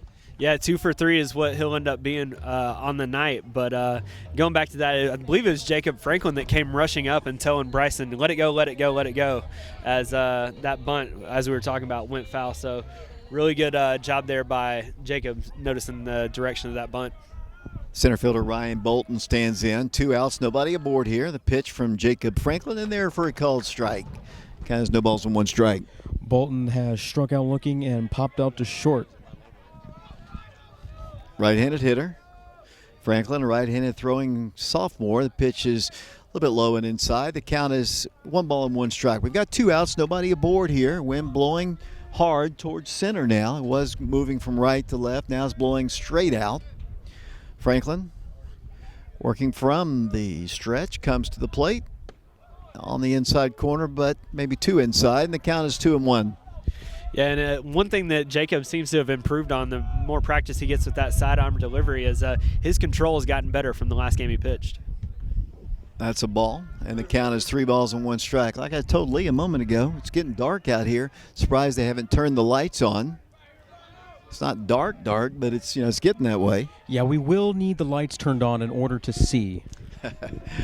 3 balls and 1 strike. Here's the pitch. Hit on the ground. 2 hops to Jacob Franklin. Takes a couple steps. Underhands it over to Ludwikowski for out number 3. So, Wildcats, once again, we head to the top of the 7th inning. The Wildcats have 3 outs to score 1, maybe 2, and win this ball game here at Tommy Shumpert Park. They trail it by a score of 1-0 in our inaugural broadcast here on our YouTube channel, Prep Radio. And we're glad you've tuned into our broadcast here as we go to the 7th inning. It has definitely been a pitcher's duel. Lee Wexler. Yeah, only 2 hits of the ball game. Will Price has been excellent for Central. He's only given up 1 hit, and it was a bunt single to Caden Black. Meanwhile, Jacob Franklin for Oak Ridge, he has also been electric on the mound. He's only given up 2 hits. Both of the hits he's given up came from Blake Mccarty for Central. Gave up a leadoff triple that ended up going in for a run due to a ground ball to first. And the other hit McCarty had was a single to right field. So only 3 total hits in the ball game. But Oak Ridge finds themselves down 1-0 here in the top of the 7th. And as a coach or as a player, anybody, it's frustrating when your pitcher goes out there and is throwing a 2-hitter, and you find yourselves down 1-0. So Oak Ridge is going to bring up the 6, 7, and 8 hole hitters. So got to get base runners, got to get something going. Something's got to give. Really got to sell out here and make Price work. Get in his head, do something, change something up. Base runners, anything. But got to play smart and got to get at least a run here. Truett Tex will lead things off for the Wildcats. He's got home run power, as I mentioned earlier. In a scrimmage earlier this year, he hit 3 home runs in 1 ball game. I believe he's got 1 on the year, I believe, here. And it'll be, as Lee said, 6, 7, and 8 in the Coach Travis Free lineup. He does have 1 on the year. Wildcats should need some base runners here. I mean, they have not had many base runners at all. It'll be Tex, Parks, and Ludwikowski, the scheduled 3. As the pitch is high and inside, 1 ball, no strikes. I believe Truett walked his last plate appearance. Yeah, he did. He walked his last appearance. He takes the ball here, 1 ball, no strikes. He did walk last time, and Riley Rehill was the one that came in to pinch run for him at first base. 1 ball, no strikes. Truett back in. Here comes the pitch. There's a called strike. Taken all the way there. Evens the count at 1 ball and 1 strike. You alluded to this a moment ago, but it is getting a little dark out here. I would like to maybe see the lights turned on. Be nice. 1 ball, 1 strike. The pitch. That's in there for a called strike. Looked a little bit below the knees there, feeling the big guy, but count as a strike. 1 ball and 2 strikes. That was not me for once, yelling at the umpire. Lee, 1 ball, 2 strikes. We have Oak Ridge fans letting the umpire know, rightfully so, that if the lights were turned on, the umpire would be able to see a little bit better. Yeah, 2 balls and 2 strikes. I don't want to get our new head football coach fired in his first ball game for intimidating officials here. 2 balls and 2 strikes. It definitely is. 2 balls and 2 strikes. The pitch hit well. There's a solid base hit in the left field. Really nice job of hitting right there by Truett. He just stroked it in the left field, and he represents the tying run. Second hit for the Wildcats, the first one being Caden Black's bunt there, but looks like that we will have another pinch runner coming in for Truett here. Probably not the fleetest of foot on the base path, but trying to get somebody else in. Maybe steal a bag, try to get a runner in scoring position here, David. Let's see who Coach Free sends out there for Truett. Truett, of course, a member of the Oak Ridge football team. Got a couple starts on the line last year for the Wildcats and picks up the second hit of the ball game for Oak Ridge. Yeah, and it looks like he's going to get pinch ran for maybe But, great swing, great piece of hitting right there. Drove it. I believe it looked like they maybe had him shifted, and it could have been a line drive to shortstop, but the shortstop for Central looks like they were shaded. They were shifted. So it ended up being a base hit as we're going to get a pinch runner here. But great news, David. They have turned on the lights here. Izzy Mitchell is going to run for Truitt here. He is being hit for by Truitt in this one, so they just kind of flip-flop there. The batter will be the catcher, Bryson Parks. Izzy, a member of the Oak Ridge football team as well. And I know, James, you had Izzy at Robertsville. He's got some speed. Izzy's got some speed, and, he's always been kind of more of a baseball guy anyway, and he's played baseball all the way up, got some speed in the base path, and got some speed in the field at the Kingston game. He made a diving catch to end the threat of a scoring drive, or a scoring opportunity for Kingston in the game. Got to be careful out there. The catcher threw down to first, and he's taking a really big lead. Parks hitting the count, 1 ball, no strikes, squares to butt, takes ball 2. 2 balls and no strikes the count. So the Wildcats trying to get something going here in the top of the 7th inning. You've got the third baseman crashing. Bryson Parks has shown bunt both times. He's pulled back. It's been 2 balls, 2-0. Maybe push this one, make the first base come up and handle the baseball. You've got the third base crashing. Izzy Mitchell takes his lead off of first, and Bryson squares the bunt, hits it foul back to the screen. Are you kind of surprised that Izzy hasn't tried to go here? It seems like they're trying to get a sacrifice here for the Wildcats, but, like Lee said, you try to bunt it or even fake the bunt and send Izzy. That way that the second or shortstop have to cover first or third in the event that the ball gets passed or Izzy's able to take a base. Bryson Parks, 2 balls, 1 strike. The pitch to him, he does square to bunt, takes a called strike. And the count is even at 2 balls and 2 strikes. Yeah, sometimes what you might see a fake bunt steal. I think the Oak Ridge base runner out there could definitely steal second, but got a 2 ball, 2 strike count. Let's see if Bryson Parks squares to bunt again or just free let him hit. Izzy takes his lead off of first. Nobody out here. 1-0 our score. The pitch, he squares to bunt. He gets it down. Nice bunt, and there's going to be a great play by Bryson Parks, and down to second will go Izzy. So great play there by Bryson. He had 2 strikes on him. He deadened the ball right in front of the catcher up the first base line, and the Wildcats have the tying run in scoring position. Not much up the first base grass path there, as Izzy was really rounding second hard there, looking to go to third in the event that the ball pulled the first baseman off the bag or if it was a bad throw. So smart base running there by Izzy. We're in the top of the 7th inning here. The Wildcats down 1-0 to the Central Bobcats. The tying run's in scoring position. The batter will be the first baseman, Bryce Ludwikowski. Price has gone all the way. Checks Mitchell. Here's the pitch. The ball is a called strike at the belt. The count is 1 ball and no strikes. Ludwikowski has grounded out to shortstop and struck out looking in his only 2 at-bats. Izzy Mitchell takes his lead off of second. Bryce stands in once again. Righty versus righty here. Price checks the runner. Mitchell back at second. And they throw back that way, and back to the bag will go Izzy Mitchell. Kind of run down what Bryce has done on the season into this one.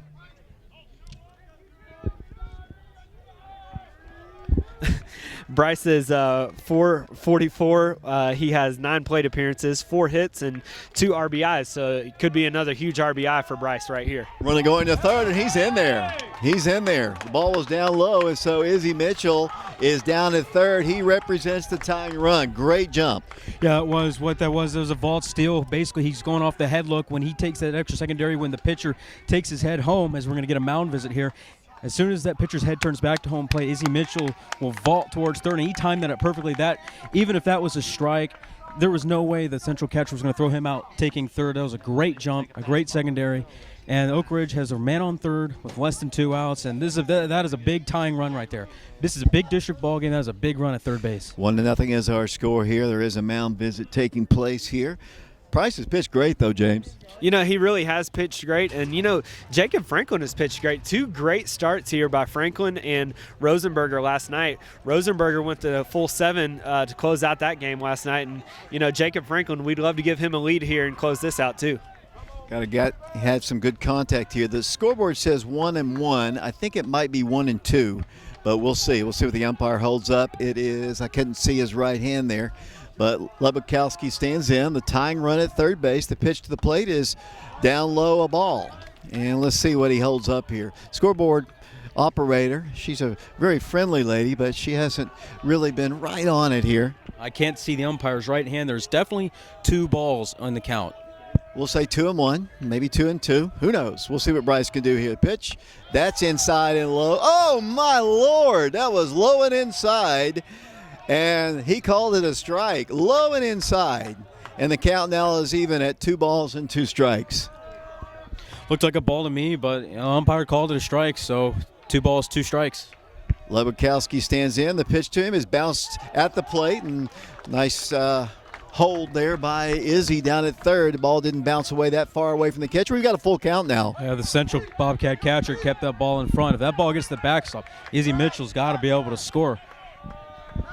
Bryce Lebukowski stands back in. 3 balls, 2 strikes. Izzy Mitchell, the runner at third, he represents the tying run. Bryce stands in. The pitch. Bounce to the plate. That is ball 4. So the Wildcats have runners on the corners. Nice at bat there by Bryce. Nice at bat, well disciplined at bat as well, just because, it should have been 3-1, and really there was a called ball or a called strike then when it should have been a ball. Going to have Jason Slay coming up here. Jason Slay came up big last week with a big hit that scored a run that ended up being the eventual game-winning run there. So would love to have an opportunity for Jason to knock one in here, and if it's deep enough or in the right spot, maybe get Bryce around, because it looks like we might be getting a pinch runner for Bryce. It looks like Alex Franklin's going to come out of the Oak Ridge dugout, and that's Jacob's brother. And he'll take over at first for Bryce Lebukowski. So the Wildcats have now the go-ahead run at first base, the tying run at third. We have 1 out here, and Jason Slay, the batter. And here comes the pitching change here for the Central Bobcats, the second visit by the coaching staff at Central, and it looks like we'll have a pitching change. Looks like there is going to be a pitching change, and it's tough because Price has pitched a great game, had a little bit of control issues here in the 6th and 7th inning. Not terrible control issues, but it's ended up in a walk here, and he's only given up 2 hits. We've talked about this. Jacob Franklin only given up 2 hits, so a really well pitched game by both sides here, and you got to feel for whoever ends up on the losing end of this, just because both pitchers have done a great job tonight. Lee, I thought you were going to say something. Sorry. That looks like, I thought this is the second visit. Yep, now he's coming out. He took his sweet time, and I'm surprised the umpire let him talk as long as he did, because he was out there forever and ever and ever. Yeah, the umpire was writing in his little notebook out there. Not really sure what he was writing, because there hadn't been any substitution. Well, I guess Oak Ridge was substituting a pinch runner at first. But, I don't really like to see a mound visit that long and then you make the substitution. But you're going to have runners at the corners here with less than 2 outs. You've got Jason Slay, who's grounded out to first and struck out. So it'd be interesting to see, what does Coach Free put on, maybe have the base runner at first leave early. Do we get in a first or third rundown here to score that run? It'll be interesting to see what Coach Free puts on here, or do we just let the batter hit? We saw the central infield in, but with Jason Slay up at the plate, do the middle infielders, do they play back double play depth, or do they still play in to keep that run from scoring from third? So it'll be interesting to see where the infield plays, but we have a new pitcher on the mound for Central. Yeah, we'll get his name here in a second here. Jason Slay's going to be the batter. He's the number 9 hitter in the Oak Ridge lineup. He'll be followed by the top of the order and the team's leading hitter, Caden Black. So it would be great to get him up here and perhaps have Slay in the scoring position or get that first run in. Yeah, and if I'm Coach Free, I got Jason Slay up at the plate. I would also, I gotta let Caden Black, my leadoff hitter, another chance. Give the guy on deck and give the guy after that another chance to hit. So let the guy on deck or let anybody else after that get an at bat this inning, and maybe this is a great opportunity to blow things open here. Scramble, rally a couple hits together. Get on base. Get something going here. Gotta get at least one here to tie it. But it was.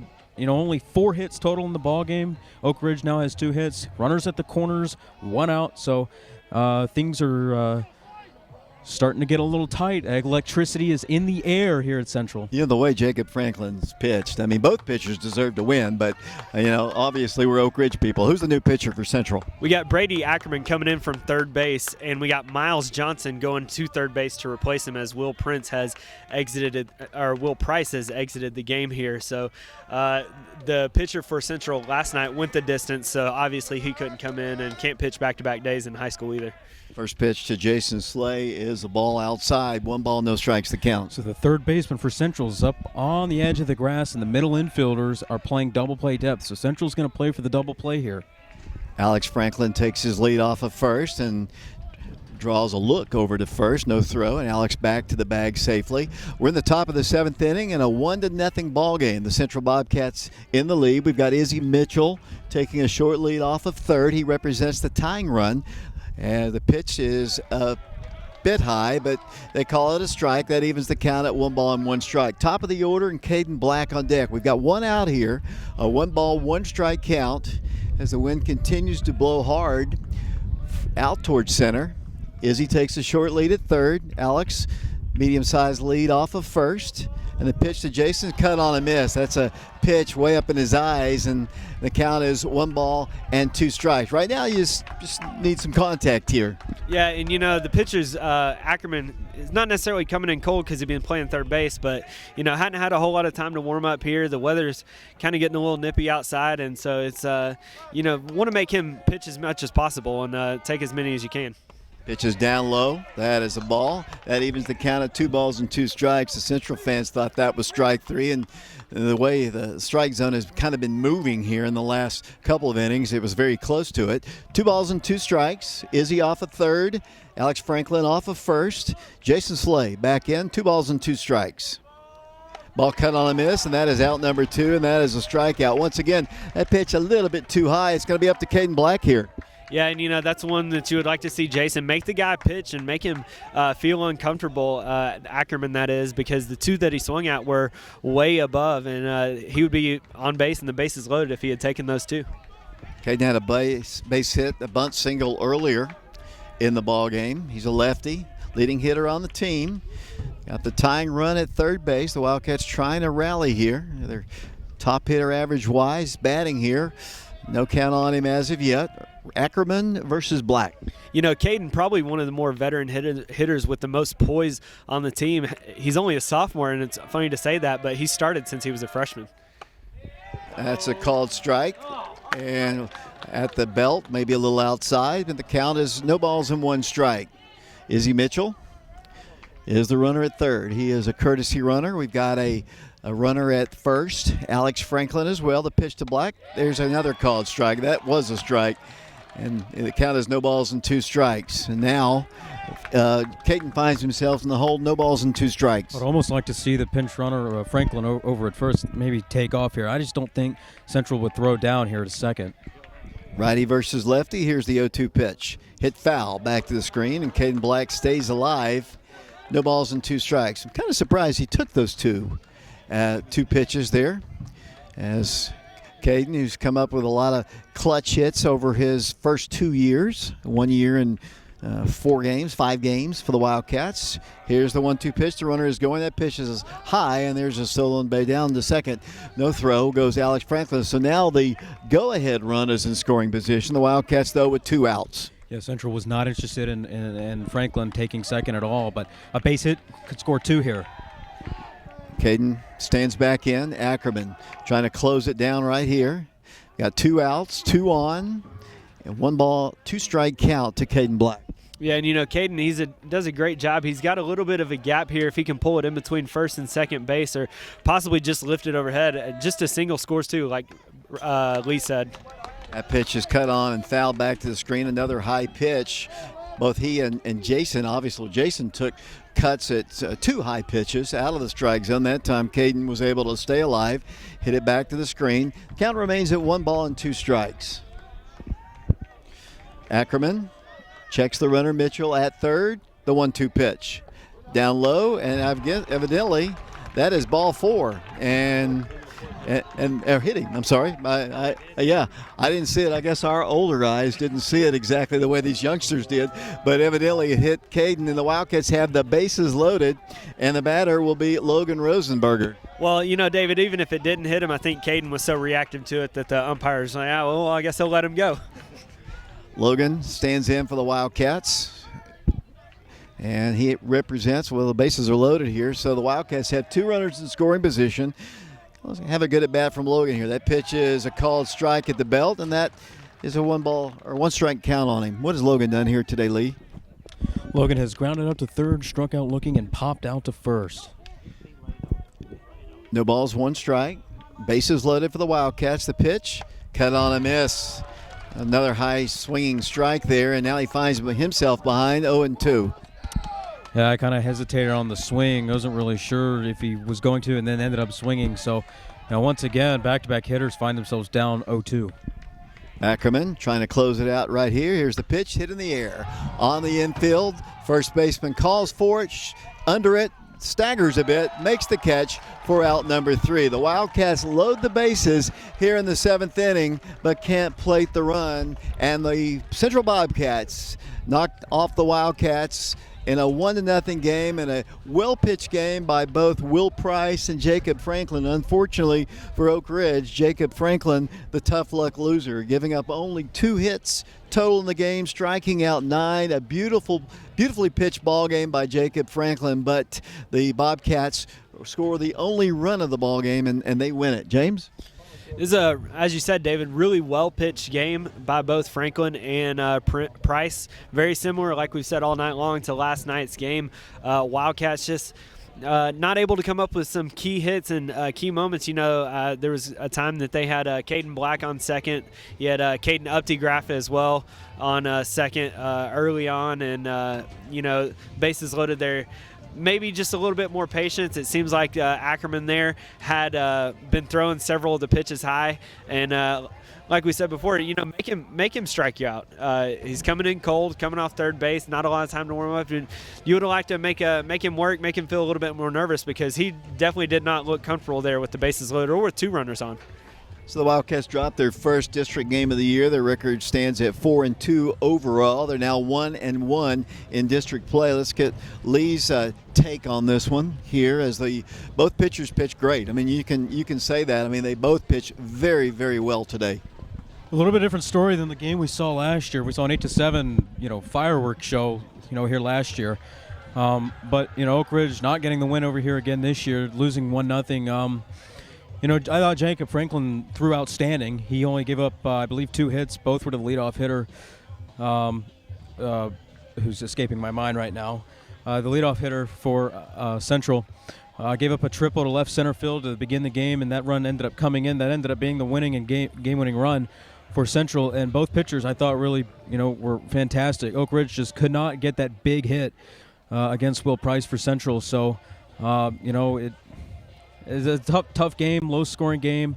Gonna have to get the bats rolling, and Price, he was a good pitcher. He threw well, but I think we, in their second inning, I think we had a base runner get thrown out trying to steal third.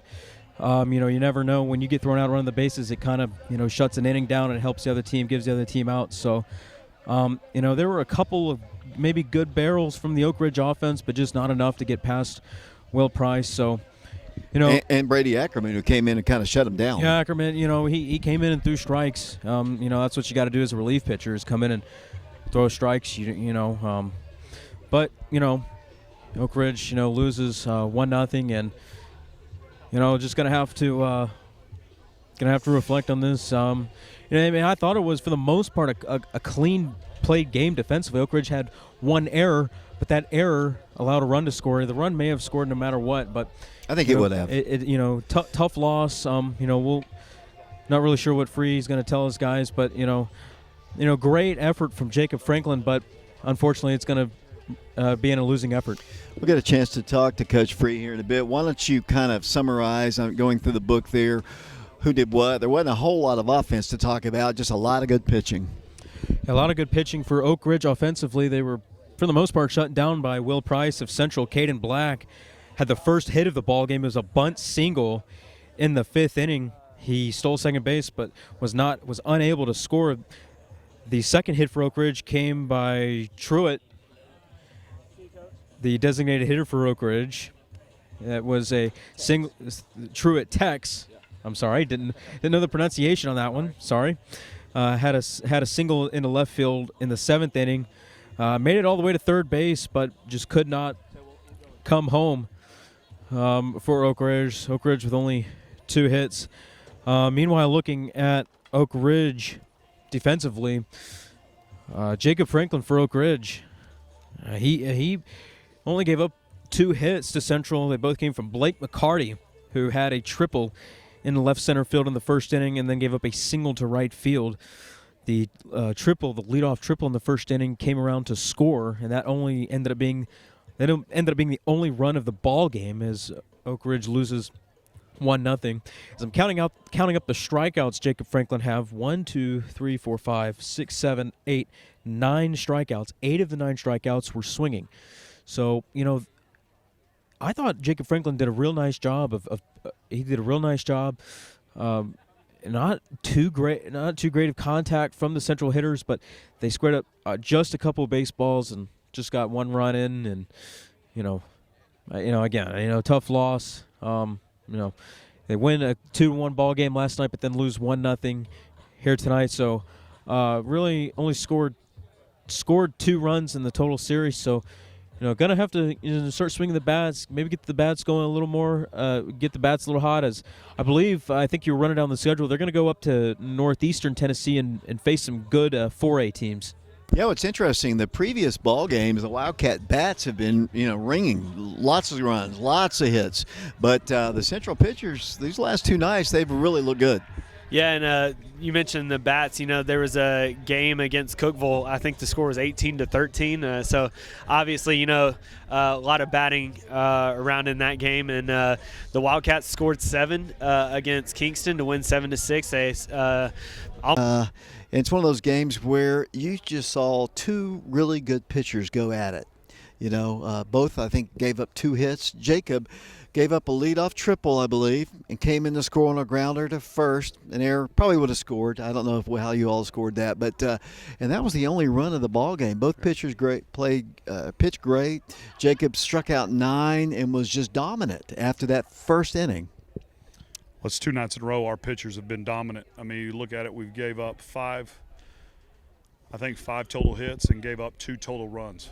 And both of our guys threw under 80 pitches 2 nights in a row. So our pitching staff, phenomenal. Defensively, in my opinion, we played 2 of the best games on defense that we played all year. Like, we played really, really well on defense. It just comes down to getting big hits, and for 2 nights in a row, we have really, really struggled. It's no secret getting a hit when it matters. We just haven't. We had guys in base all night tonight. We had them loaded right there in that inning. We just can't seem to get that 1 hit when we need it. Just a timely hit, and that's part of the game. There's 3 facets.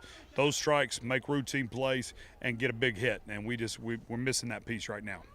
Yeah, you had the bases loaded there, and you had the top of the order. And, Caden got hit by a ball. I was thinking Caden Black. I was thinking, it'd be nice to have him batting there. But Logan's done a good job this year. In fact, the top of your order, you got a bunch of 300 and 400. I think Caden Black came in at 600. So you're hitting the ball in the previous games, but these last 2, you just weren't able to get those hits. Well, I think a little bit of it is like I was just telling the team there a little bit, and myself is. We feel expectation for the first time since I've taken over at Oak Ridge. We feel like we should be able to contend at the top of our district potentially, and I think our guys, we've talked about that as team goals and set, and so what's happened is we've put a little internal pressure on ourselves. And when you get pressure on there, we have to be able to learn how to control our heart rate, how to control our mind, and that it's a marathon. This season's a marathon. I mean, we still got 24 games left on the schedule. We got a long way to go before it's over. But these moments will make us better. We'll learn from them, and we'll hopefully move forward for sure. Coach, before I let you go, you've got 3 big ones on the road: Upper East Tennessee, Dobbins Bennett, Daniel Boone, I believe, and Tennessee High. Yep. Talk about that. We sure do. I've tried to the last couple of years take our team up there for multiple reasons.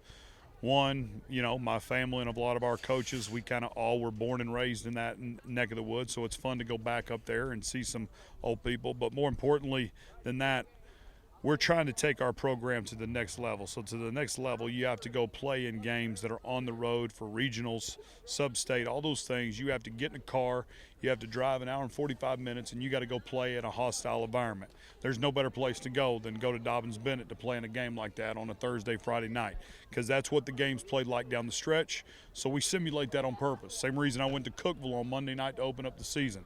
We had to get in the car, we had to travel, we had to go up there, and we had to play a game down the road with a great opponent, and we have to simulate that in some way early in the year. And then I like to back off of that late in the year and try to be a little more at home to try to help us get under there. But, you know, we're feeling spring break a little bit. You know, 2 weeks of spring break is great for all of us to be at home and all that, but our guys and baseball players are people of routine, and we are so far out of routine. We don't sleep well, we don't eat well, we don't do the things right, and I felt like for 5 games in a row, we have played a little sluggish. So we've not brought the edge that we had the first 2 nights. So, you know, I just challenged them. Like, we got to find a way. The game's going to be played whether we're ready or not. The game's going to be played, and we're going to have to play with emotion whether they're ready or not. So we've got to find a way to get that going. Coach, thanks a lot. David, appreciate it. Thank you guys so much for being there. Go Wildcats. 1-0 the final score. The Central Bobcats knock off the Wildcats. So Oak Ridge falls to 4-2. They're now 1-1 in the district.